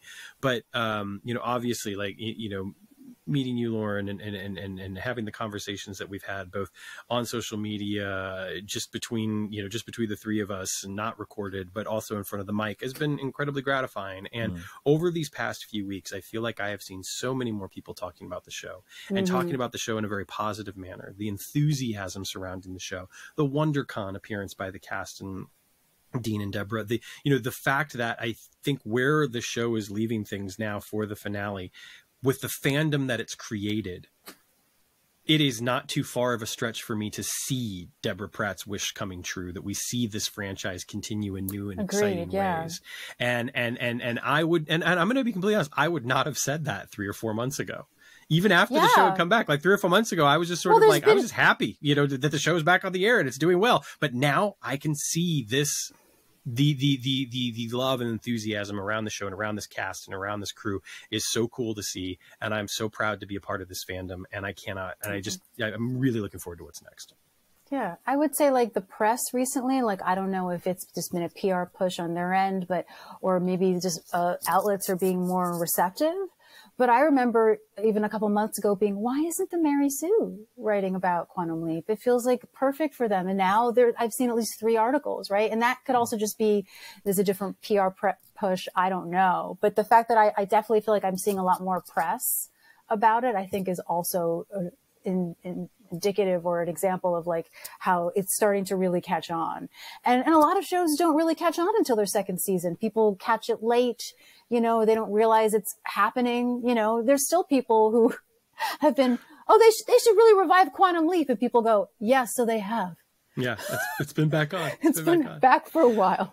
Well, it's a benefit too of Peacock, right? Like people have the opportunity now to go and binge this show if that's how they choose to view a show. Yeah. You know what I mean? So there's so many great, I think, pathways to come to the show and come to the show into season 2. And if you're listening to this, you know, months from now, you know, on the eve of season 2 premiering, and you've just finished it for the first time, first of all, welcome. And second of all, like, you know, that is so cool. And I hope it continues to be the case. And I hope that this is certainly an opportunity for the show to, you know, to have this incredibly long and healthy existence and be supported not only by this network broadcast, but by the streaming side of things as well. And by this fandom that has been just so incredible and just wonderfully supportive and engaging. And that's true, of course, of the people working on the show. The collaborative spirit that is behind the scenes seems to be really just coming over onto the fandom side of things and has brought us together. You know, the show is Ben, right? And we are all being brought together by it, and it's lovely.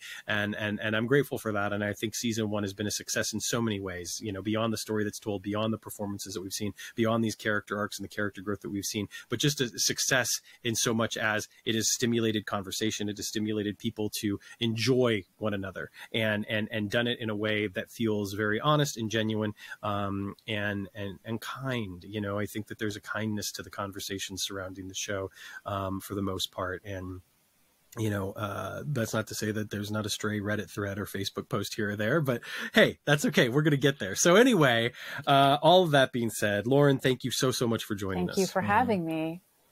Absolutely. A joy, as always. Anytime. Dennis, how about that, man? What were we, like 3 hours? 3 hours. I thought you were going to go a little more sentimental. We got to the end of our first season back at with the new show. Well, yeah. Can you believe it? Stuff. Yeah. But congratulations to you both, honestly. Oh, thank you. Thank you so much. Thank you. Thank you so much. Thank you, Dennis. Thank you, Sam. Should we leave out of here? Hey. Absolutely. Let's do it. In the meantime, everyone, thank you all so much. Take care of yourselves. Take care of one another. Stay safe out there. And remember, unlike Ben Song, unlike Sam Beckett, always unlike responsibly. Yeah. Unlike Martinez. Yeah. Martinez.